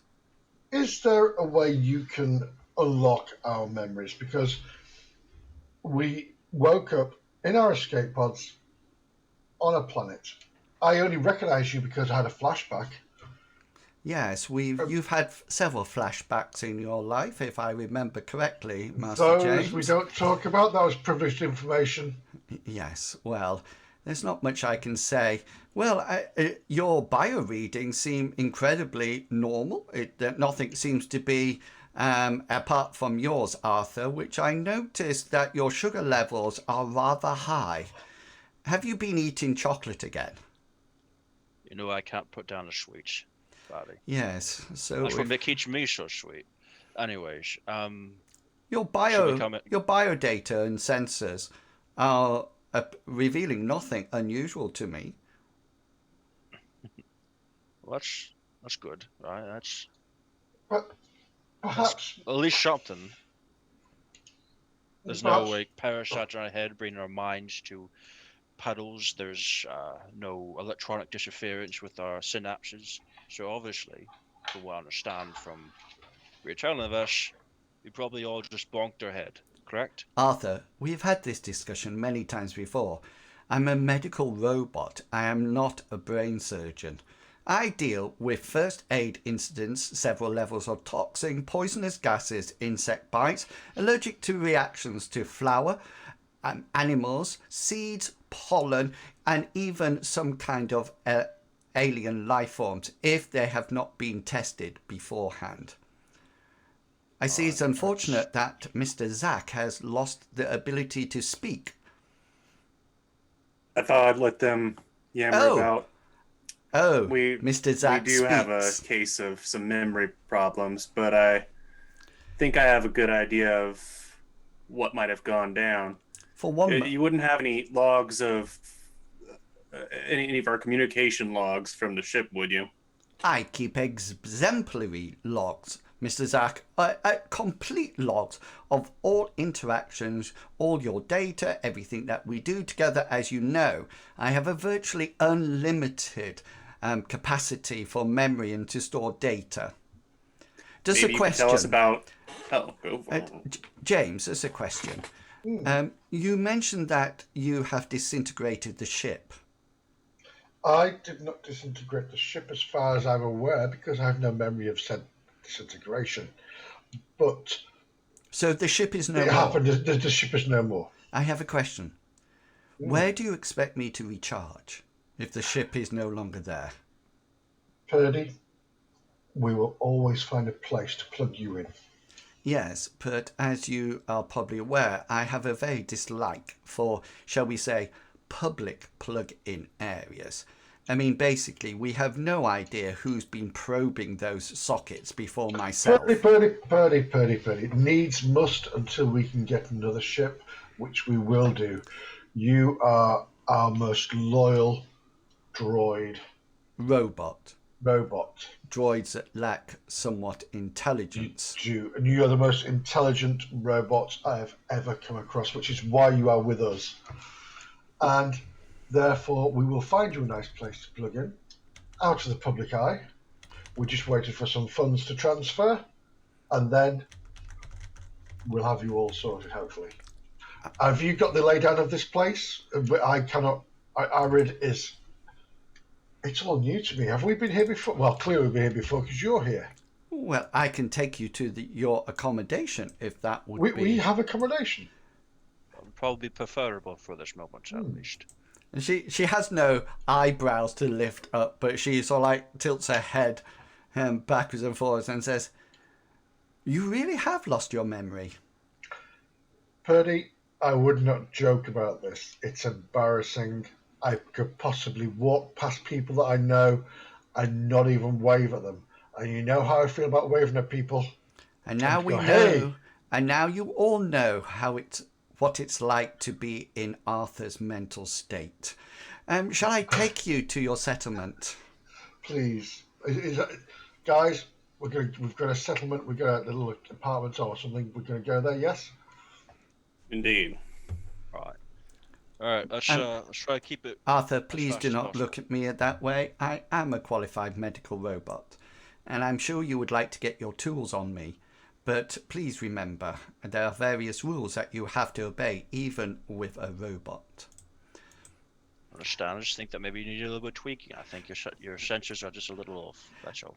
So as you progress through walking, you manage to pull up bits of cloth as there seems to be a bit of a storm, a sandstorm blowing through. But you start to gain memories about Perdi, and you can probably tell that she's quite an opinionated, but not maybe sometimes classed as rude, but more sarcastic. She talks to you as if she is she just says what she needs to say. She has no courtesy module or anything like that. And you seem to remember in your past that she might have even got you into trouble because of the way she talks to people, and social interactions. You do know, and you can write this down if you wish, but you can ask me at any time. She does have various modules installed to her that she can use and help you with. She does have a hologram projector, a bit like C3PO, no, like R2D2, so she can project holograms of anything that you wish. She has a manipulator arm that is highly high tech, and it is this that she mainly uses for her medical needs. She has what's known as a robotic law module, which means that she has to obey those 3 robot laws that I think was first created by Asimov. I might be wrong with that. Exactly right. Yeah. So her laws are: a robot may not injure a human being or through interaction allow a human being to become to harm in any way. A robot must obey the orders given to her by human beings, except where such orders could conflict with the first law. And the third law: a robot must protect its own existence as long as such protection does not conflict with the first and second law. Just to let you know that any module can be altered and changed and removed via electronics, computer skills, robotic skills. She has 3 skill boosts in action. So she has a number of skills that I'll talk to you in a second, but these skill modules boost those. They boost them by 20%. So she has one of those modules, which means that, and it's defined by these 3 skills. So that module could be removed. That would take an electronics role, robotics role, etc., and replaced by another module that boosts different skills. But currently her skill boosts are medicine, first aid, and astrobiology. She has a sensing 1 module, which means she does have an array of perception type or electronic type sensings. What this means is that a lot of the time her perception role, which is altered because of it, will not necessarily be at normal. Because of the range, the array of senses that she has, it will be at easy or 1 level easier. And the final thing that she has on board, and you've experienced this already, is that she has an ID scanner. And you certainly remember that in each one of you, you have a chip that actually communicates your biological data and your identity, and so she has the ability to read that. Normally it's a machine, or other robots can actually do it. You also know she can do all the normal skills that you have. So if you wanted to dance, she actually does have a dance skill, so she can do that. However, her major skills are medicine, astrobiology, astrophysics, commerce, politics, language identification. So she can't necessarily read the speak the language or read it, but she can identify it. And another one that I might have given you the wrong impression of, is a skill called research. Okay, and research is a skill a bit like, I think in Call of Cthulhu it's called library use. And so you use that skill to actually find out information. Okay. Now, unless you bought that, I don't think anybody's actually got that skill. But I did, but I took it out for my jury rigging. right, got you. So it's how you find out information. Just to let you know, she's not a low class robot. Okay, she is very capable. So and I'm telling you these skills because you would know them. You've probably been treated by her. Her first aid stands currently at 90%. Her medicine stands at 98%. Her astrobiology stands at 96%. And then astrophysics is 66, and they slowly get low and low and low. So her perception is 58, but everything will be easy for her. Customs, she's actually at 56. So she knows something about planets, but she would still have to roll about that. Native tongue, of course, is quite high. The only other thing that you need to know is that she has no combat skills. Okay, she does have brawn and endurance, but brawn and endurance stands at 21% at 24%. The only thing that she can actually use to say open a door would be her manipulating arm, which is not built for strength. It's built for fine motor work, i.e. cutting you over open and removing a bullet. If she tries to prise anything open, if she fails, she will damage the arm. If she fumbles, she will break the arm off. And then that'll be it. So she's not somebody who can launch into combat. Hammond will have the option to have drones like that, which are mechanical devices that do not have almost like the sentient of Perdi. Their AI is definitely limited. Exactly. You might also notice that Perdi refers to you all by your first names, often putting Mr. in front of it, but never by your surnames. She sees this as it's part of her programming, that somebody told her once that it's a lot more sociable and people call each other by their first names if they're very friendly with them. And she considers you all her owners and friends, so she tries to emulate human interaction. And she's not as bad as what's the android called on what? On Beta? Star Trek The Next Generation. Data, yeah. Data. Yes. She's not wanting to be human. She's quite happy with who she is. But there is some kind of... It's more like a bedside manner, isn't it? Yes. Her bedside manner, you can imagine, and probably one of you might want to take something like this for your background, because you can add something about Perdi if you wish.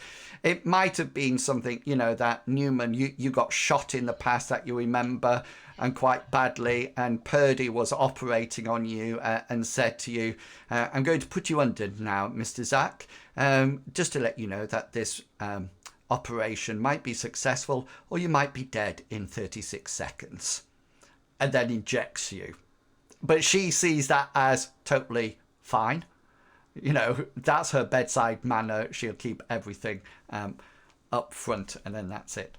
So she sort of like leads the way, and she sort of like goes through various streets, and she has this unnerving ability or programming. And Hammond, you notice this all the time, and it is quite annoying. And you're sure that if you can get inside of her, you might be, and I mean taking her panel off before anybody starts to laugh about what I said there.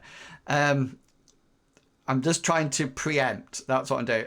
How many you think you could probably turn it off somehow, but never got round to it because she mutters as she goes past, and sort of like somebody goes past her, and that is quite small, say, and she sort of like goes past, and you can hear her saying, well, I bet he's very close. I bet he can reach his toes. And, you know, or somebody goes back with a strange colour outfit on, and she says, obviously they did not get the memo that red is not in this year. And she sort of like mutters this all the time. And if any of you sort of like go, Perdi, she goes, what? As if she doesn't know what she's be saying. You do get the feeling that Perdi might be a liability in places. Think of Cyrus in Mithra. There's no filter between voice and visual. Yes, you know, you can see where I based my character generation on. And she sort of like takes you down some roads, and she comes to a shipping container that is actually 2 stories high. It's one on top of the other, but there's only a doorway at ground level. And when she comes near it, you hear a click, and you figure there's some kind of maglock or sensor that has been activated by Perdi.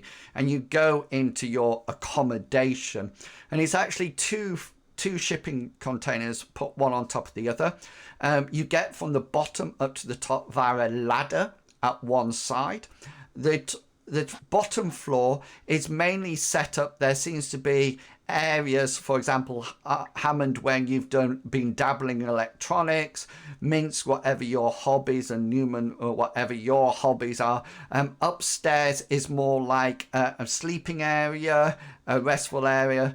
There are some containers up there that actually hold your equipment, but your equipment is round it. And she sort of like opens, you go in, and as you go in, the door seems to automatically click shut. But before we go any further with that, I would like you, please, to make for me, each of you, a perception roll. And just to let you know, this is an opposed roll against somebody else. So 11's passed, but it's remember it's an opposed. Pants, I know. Yes. Yeah. A 40 would have been nice. Yeah, but nobody else. I just need to, and please do remind me all the time that I need to roll for Perdi as well. Okay, then hang on. I don't need to do it like that. I can actually do it straight from her character sheet, and then it'll actually come up right, won't it? Oh, but you got a 45 before. Yeah. Just say no. So the person who Minsk, you do get this feeling that there's somebody who's followed you from the starport to this container. He's kept his distance, and it's only as you move through and as you go in and you see him at the corner of your eye stop, and you go into the shipping container, that you know that there was somebody definitely there. Somebody seemed to be following you. Not again, but I will quickly say, we've been followed. Well, you've There's been somebody what? out there. Sorry, James, what was that? We've been followed here. Has somebody been following you before, Perdi? Would you like me to go out and check? Perdi, don't check on her. No, we need to keep this quiet. I could check quietly. No, Are there, Perdi. Stay where we're at. Perdi, are there windows upstairs? No. There seems to be some Literally kind... solid metal. Yeah, on the top floor and on the side, at the back of the shipping container, there seems to be some kind of aircon extraction fans working. Gotcha. It's just lit inside with lights. Yeah, and no it's windows. a slight, like... Live in a box. Fluorescent strip lighting. And it's a sort of thing that as soon as you come in, the lights go on. Gotcha. You can say... Perdi probably can link up to the system if she wanted to, but she has a real disdain against public systems. At which point, Minsk, but I will say to Newman, Newman, I'm going to go out. I'm going to go left and see if you can see if anybody follows me. Good idea, I'll Captain. I'll go out for 5 minutes. I'll do a loop around a couple of containers and come back. Okay then. So Minx, you'll just concentrate on walking, while Newman, you're going to see whether or not you can see if anybody's following. Is that the idea? Yeah. Okay. I was hoping that I might use my perception or my streetwise to see like if a criminal sort is doing their I'm about to mug you. Yeah, so you can use your streetwise to augment your perception. That would be absolutely fine. Let's see. My streetwise is very wise. Oh, 13. Nice. Yeah, Newman's been around a lot of criminals. And here is my perception with the augment. Ooh. Okay, I'm just going to roll. I'm not going to blind roll it for you. I'm going to roll it out in the thing so you can see. Okay then. So they actually has 101. Extreme games. They actually fail their roll in any case, and what happens is that Minx goes out and starts walking, and you come out, Newman, and you see this person start to follow him. He seems to be keeping his distance back. He just seems to be following rather than... It doesn't necessarily look to be threatening. He seems to be carrying standard blasters, one blaster, but that's quite normal. He does have his face covered up and with the polarized goggles on, but as you know, that's quite common. So Misk is busy walking. What does Newman want to do? That's a good question. I mean, I've verified that there is somebody following, so I think Newman would go to approach and make contact. Like come up behind and say something like, "You want to explain why you're following around my friend?" And yeah, so he sort of like Minsk goes round a corner, and the guy sort of like the shadow sort of like comes up to the corner and peers around and waits for a while to let that distance appear, and just so you can see whether or not Minx turns up, and you come up behind it. Are you going to just talk? Are you going to lay a hand on him or stick a shotgun in his back or pin him to the wall or what? I'm not going to put a hand on him because I feel like I'm a law enforcer. I need to keep from escalating things, but I want answers. So I approach with like a sort of cop-like stance. My hand is probably on the top of the handle of the stun baton, like just sort of resting on it. When I approach, I want there to be not a lot of distance between us when I make my gruff announcement or question, I should say. Yeah. I'm not touching him. Do you have an intimidation roll? I don't. I have a little influence. Yeah. So roll your influence, but it's going to be an easy success because you're quite big and beefy, and this guy is quite small and weedy. Yeah, but my charisma is such that some people find me off-putting. Yeah, that's fine. Your roll's easy. You got 43 out of 44. Oh, then that's good. So that's so he sort of like quickly turns around, and he seems to mumble something to you, and you're not, because he's got a cloth mask up to here, then goggles on here, but you think he said something like, "Me following, you're mistaken." or something along that lines. I'm not mistaken. I saw you following before, and I'm seeing you following again. Yeah, and why? He sort of like says, he says, well, I was just told to when you guys came back to make sure you got safely back to your accommodation. Told by who? By Benny. Does Benny ring a bell to Newman? Roll your insight roll. Benny. He's the dealer on 43rd Street. You figure you've had dealings with him before. You recognize him as maybe some kind of fixer or some kind of organizer. You remember that he's quite a weedy chap. And you actually remember that he's also Scottish.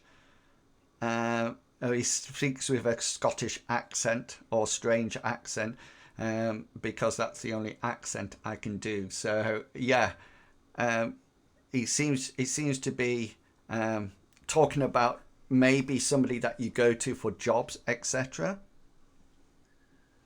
Would this, I might not even know this, so feel free to say, would this be the sort of thing where it's implied it's like a underground job person, or like a public community, you come to the job center to get jobs? It's more of these people want a job to be done. You know that these jobs come up on bulletin boards, although there's general bulletin boards that anybody can scan and have a look for jobs and then just meet the people. There's also a certain set of bulletin boards, all electronically of course, that are quite behind paywalls and are encrypted. So what happens is that Fences or Fixer actually has access to these, so you can't get these jobs without going through a third party, but they pay a lot more. They pay a huge amount more than the normal public bulletin board. So you can do either as a salvaging crew. You can just sort of like go to the normal ones that would be very easy and very sort of like normal but very low paid, or you can go to a fixer who will actually give you jobs or say what's on offer. You will get a lot more from them, but you also realize that the fixer is probably taking about 20% of the cut for themselves. Yeah. But even with that 20% taken off, it's still miles more profitable for you than doing the normal bulletin board. Makes sense. Then in that case, I want to say, why did Benny think we needed to be checked after?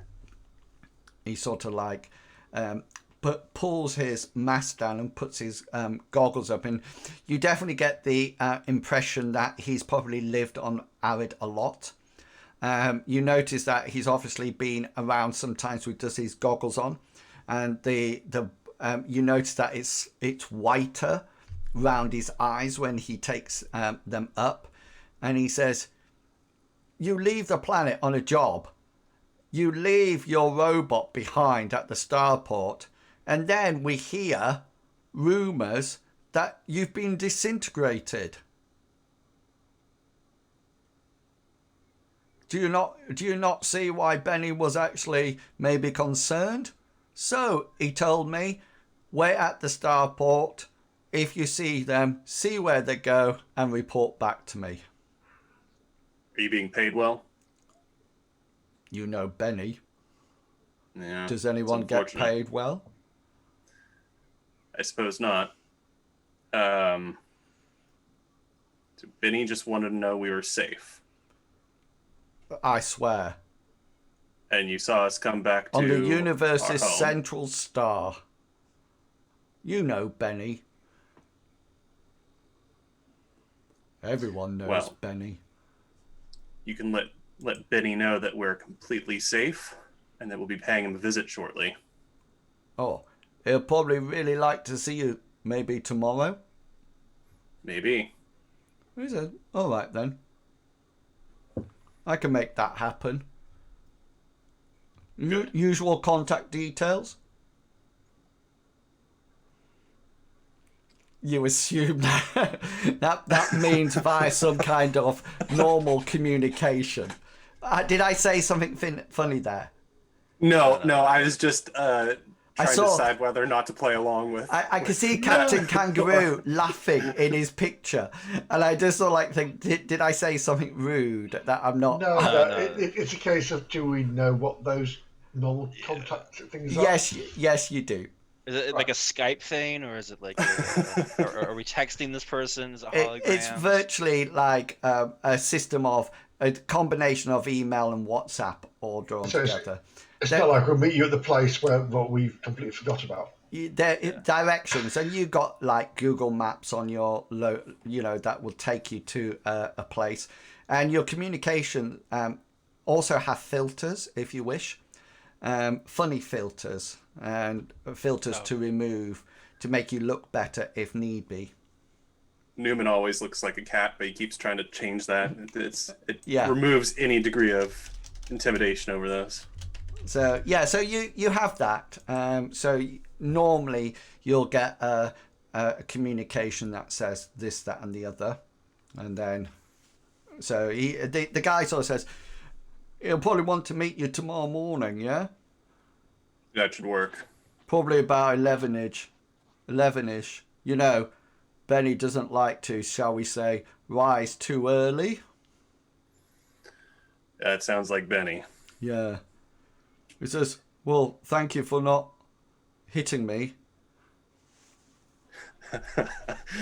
Yeah, I won't hit you this time. And you best move along. Pass on your message, get your reward. Yeah. He says, I'm having a wild night tonight. Newman's going to give him a glance as he's walking away, but Newman's returning to the household to share this information, presumably once Minsk gets back. Yeah. So while they're out, Arthur, you're actually in the container with Perdi. Is there anything you would like to ask Perdi or anything? If not engaged with, she probably just sort of like powers down a bit and stands in a corner. I'm going to be asking random questions. Mostly just, I kind of want to see where I kept, like, how I kept the place. Did I put sensors around? Was I more suspicious than I should be of like strangers coming up into our area? No, quite the opposite. You actually, there's no sort of like electronic surveillance in this place at all. You seem very relaxed in this place. It seems to be a place that everybody knows everybody else's business, and as long as people let them do their business without sticking their nose into it, everything's fine. Even the local law enforcers, they're quite happy. So it's not something I should necessarily be worried about, like, we're probably going to be attacked soon, I should probably put sensors and some sort of defense mechanism. No, you actually feel incredibly safe, and you get this feeling that you've been at Arid before. This container is yours. It belongs to the group. It's not rented or something. You've bought it.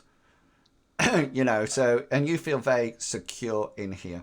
Do you wish to ask Perdi anything at all? Perdi, can I have access to some of the logs from when you were last on the ship? Maybe I can try to piece together some ideas of what this silent angel we were looking for is.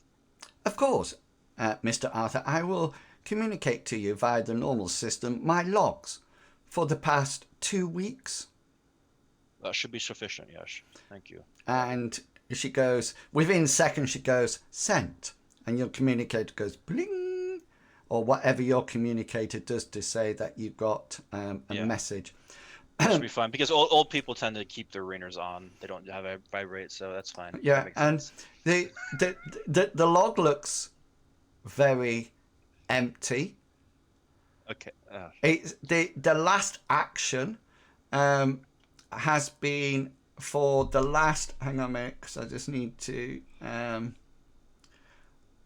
For the last action is dated for 2 days ago.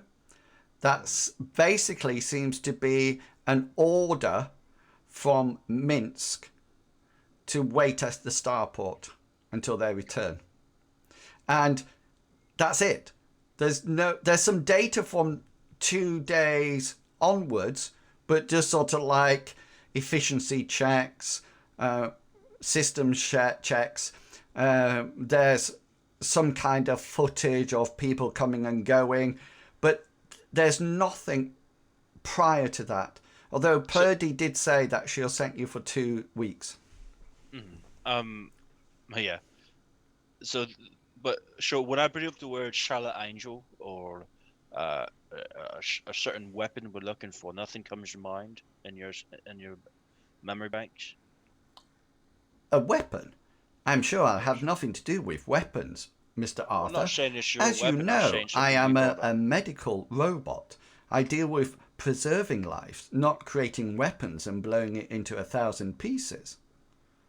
That's probably fair. It is fitting into your nodules, right? Are you dissatisfied with my conduct over the past 2 weeks? No, I'm just. I'm glad to hear it, Mr. Situation. Arthur. Thank you for that compliment. It has been appropriately logged. You have given me a total of 12 compliments over my lifetime of service with you, unlike James, who has given me 84. Mr. Zach, unfortunately has yet to receive a tally mark. That really fits him pretty well, doesn't it? Would you give me a second, Perdi? I need to actually go and see if I can figure out more about this transponder we have left for our ship. Okay. What I would like you all to do now is roll 2d6s. So /roll space 2d6s.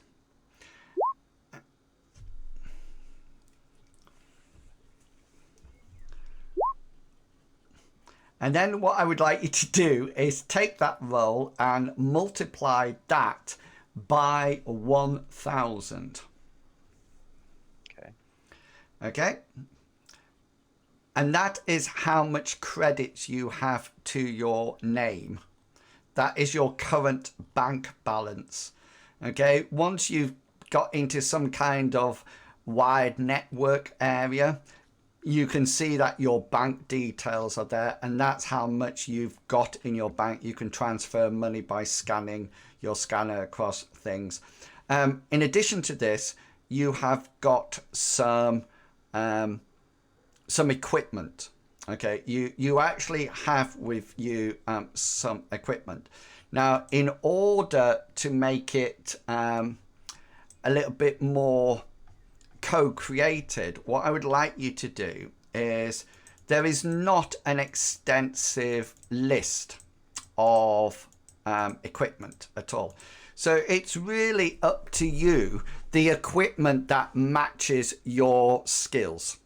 Okay, so it's not a time to say, can I create a thermonuclear device that is the size of my fingernail, etc., etc. It's to talk about equipment that matches your skills. So if you have an electronics skill, what do you use to do that electronics? What piece of equipment do you do?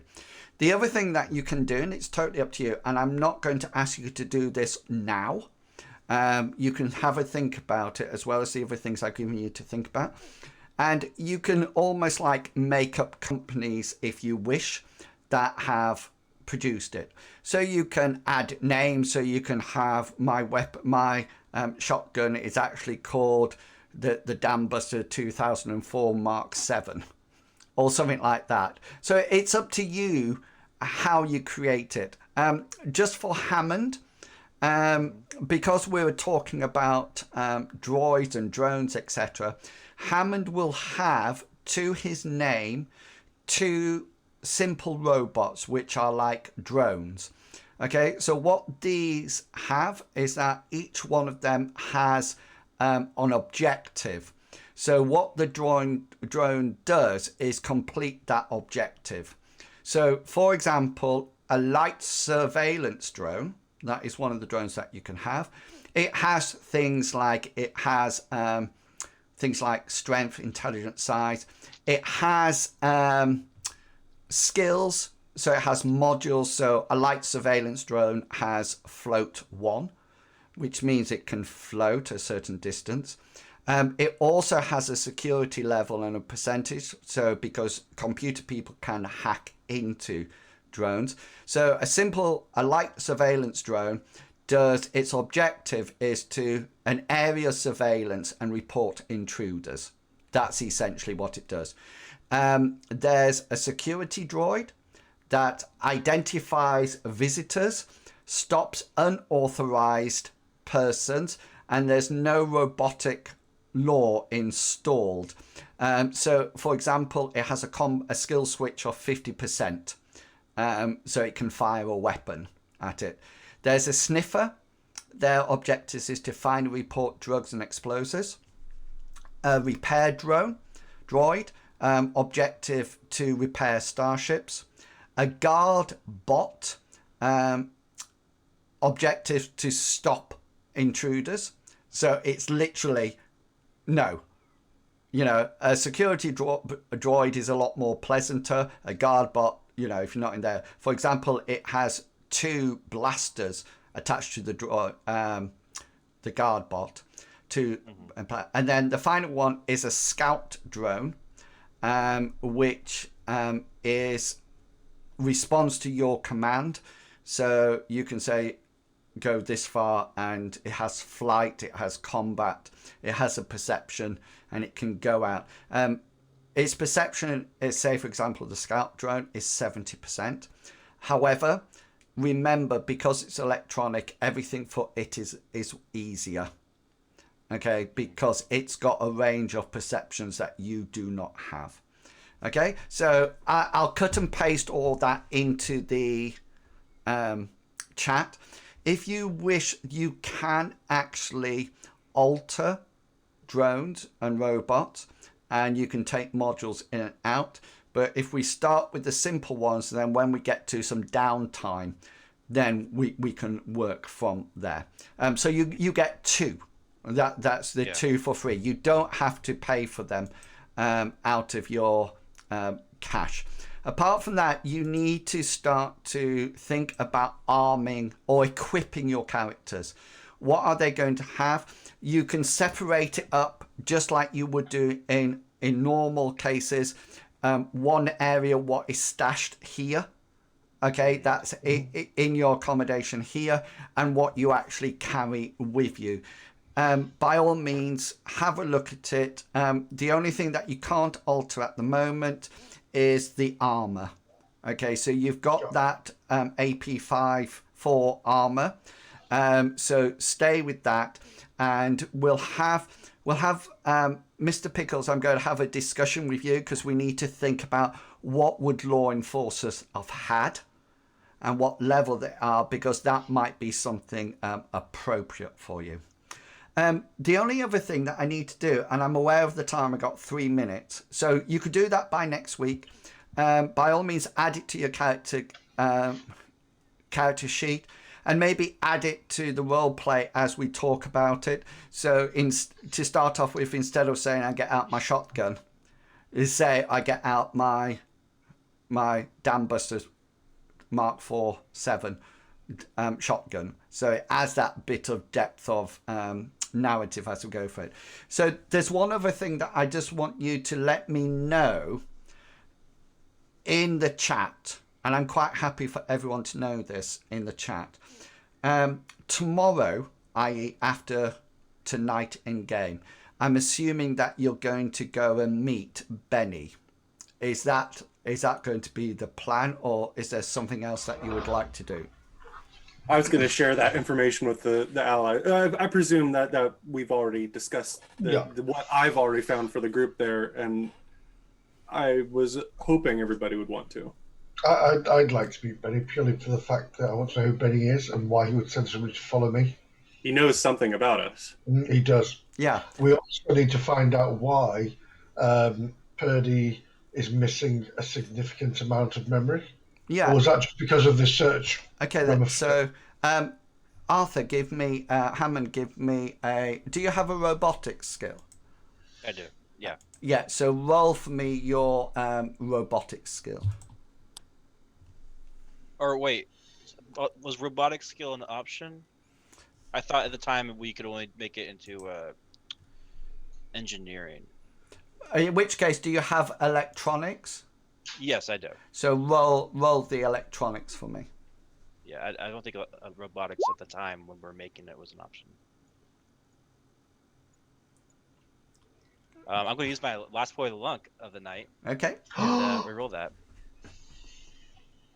Because I can. And don't screw with me, D20.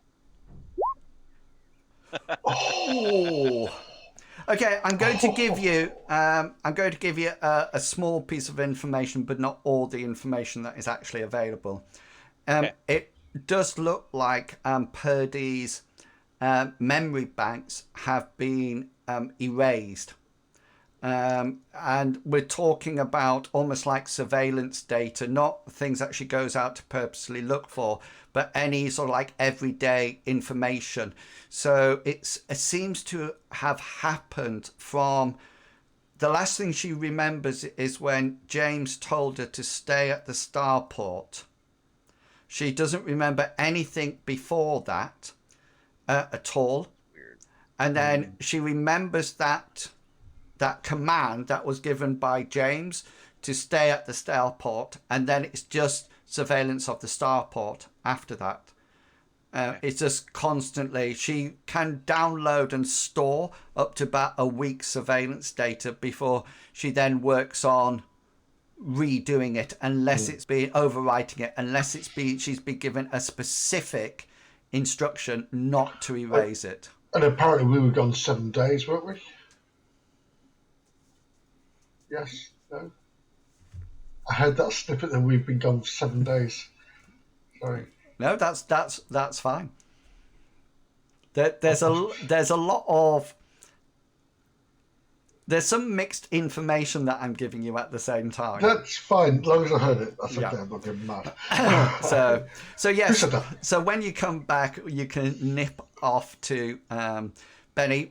You remember the other things that you've got to do is just put your contact that you created today in your contact sheet. There's a part on the character sheet for it.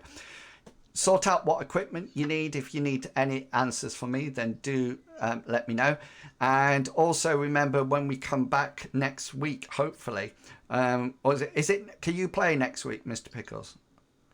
Yeah, it's the 10th of July that I'm not available. That's fine. So next week, what we can do, let me know about your core, your relationship with core, and do out your equipment. And then tomorrow we'll go to Benny, tomorrow in the game, and we'll see whether or not he can actually cast any light on what you've actually been doing over the past few weeks or not. Hopefully you've started to piece things together as I give you bits of jigsaw. Unfortunately, I'm not giving you the corners or the edges first. I'm giving you like the middle bit, so you have the little grey bit. That yeah, really match you any don't of the even grey know bit. what the image is, but you've started to put them together. My last command of the night is to tell Perdi to plug yourself in, old girl. And she sort of like says, I have sufficient power to last for a little while longer, Mr. James. I'm not desperate enough to plug into the public charging socket. They could carry a number of viruses, and as you know, I'm not well suited for viruses. But No, sorry. isn't our own personal space just now a charging station for her? Or is it purely our ship did? Your accommodation, it's your charging port, but the electricity, the power, it's like planet wide. But when you're on your ship, it's localized and and as she says, she could plug in and get anything. They can actually go a week without charging. And she would actually, she was quite happily announced to you that she'll say, I have 1.75% charge left. Just to let you know, you can turn her on to silent mode if you wish. Oh, God, yes, please. Okay, but if not, if you haven't told her, she will be in speak mode. Can we do select mode for me and Newman and not for Hammond? You did a health check. The other thing that she will do is that she will then stay not talking until you tell her to come out of silent mode. You know, so she is going to be that annoying person that keeps to the letter of your commands, no matter what. But I mean, she's got 98 first aid skill.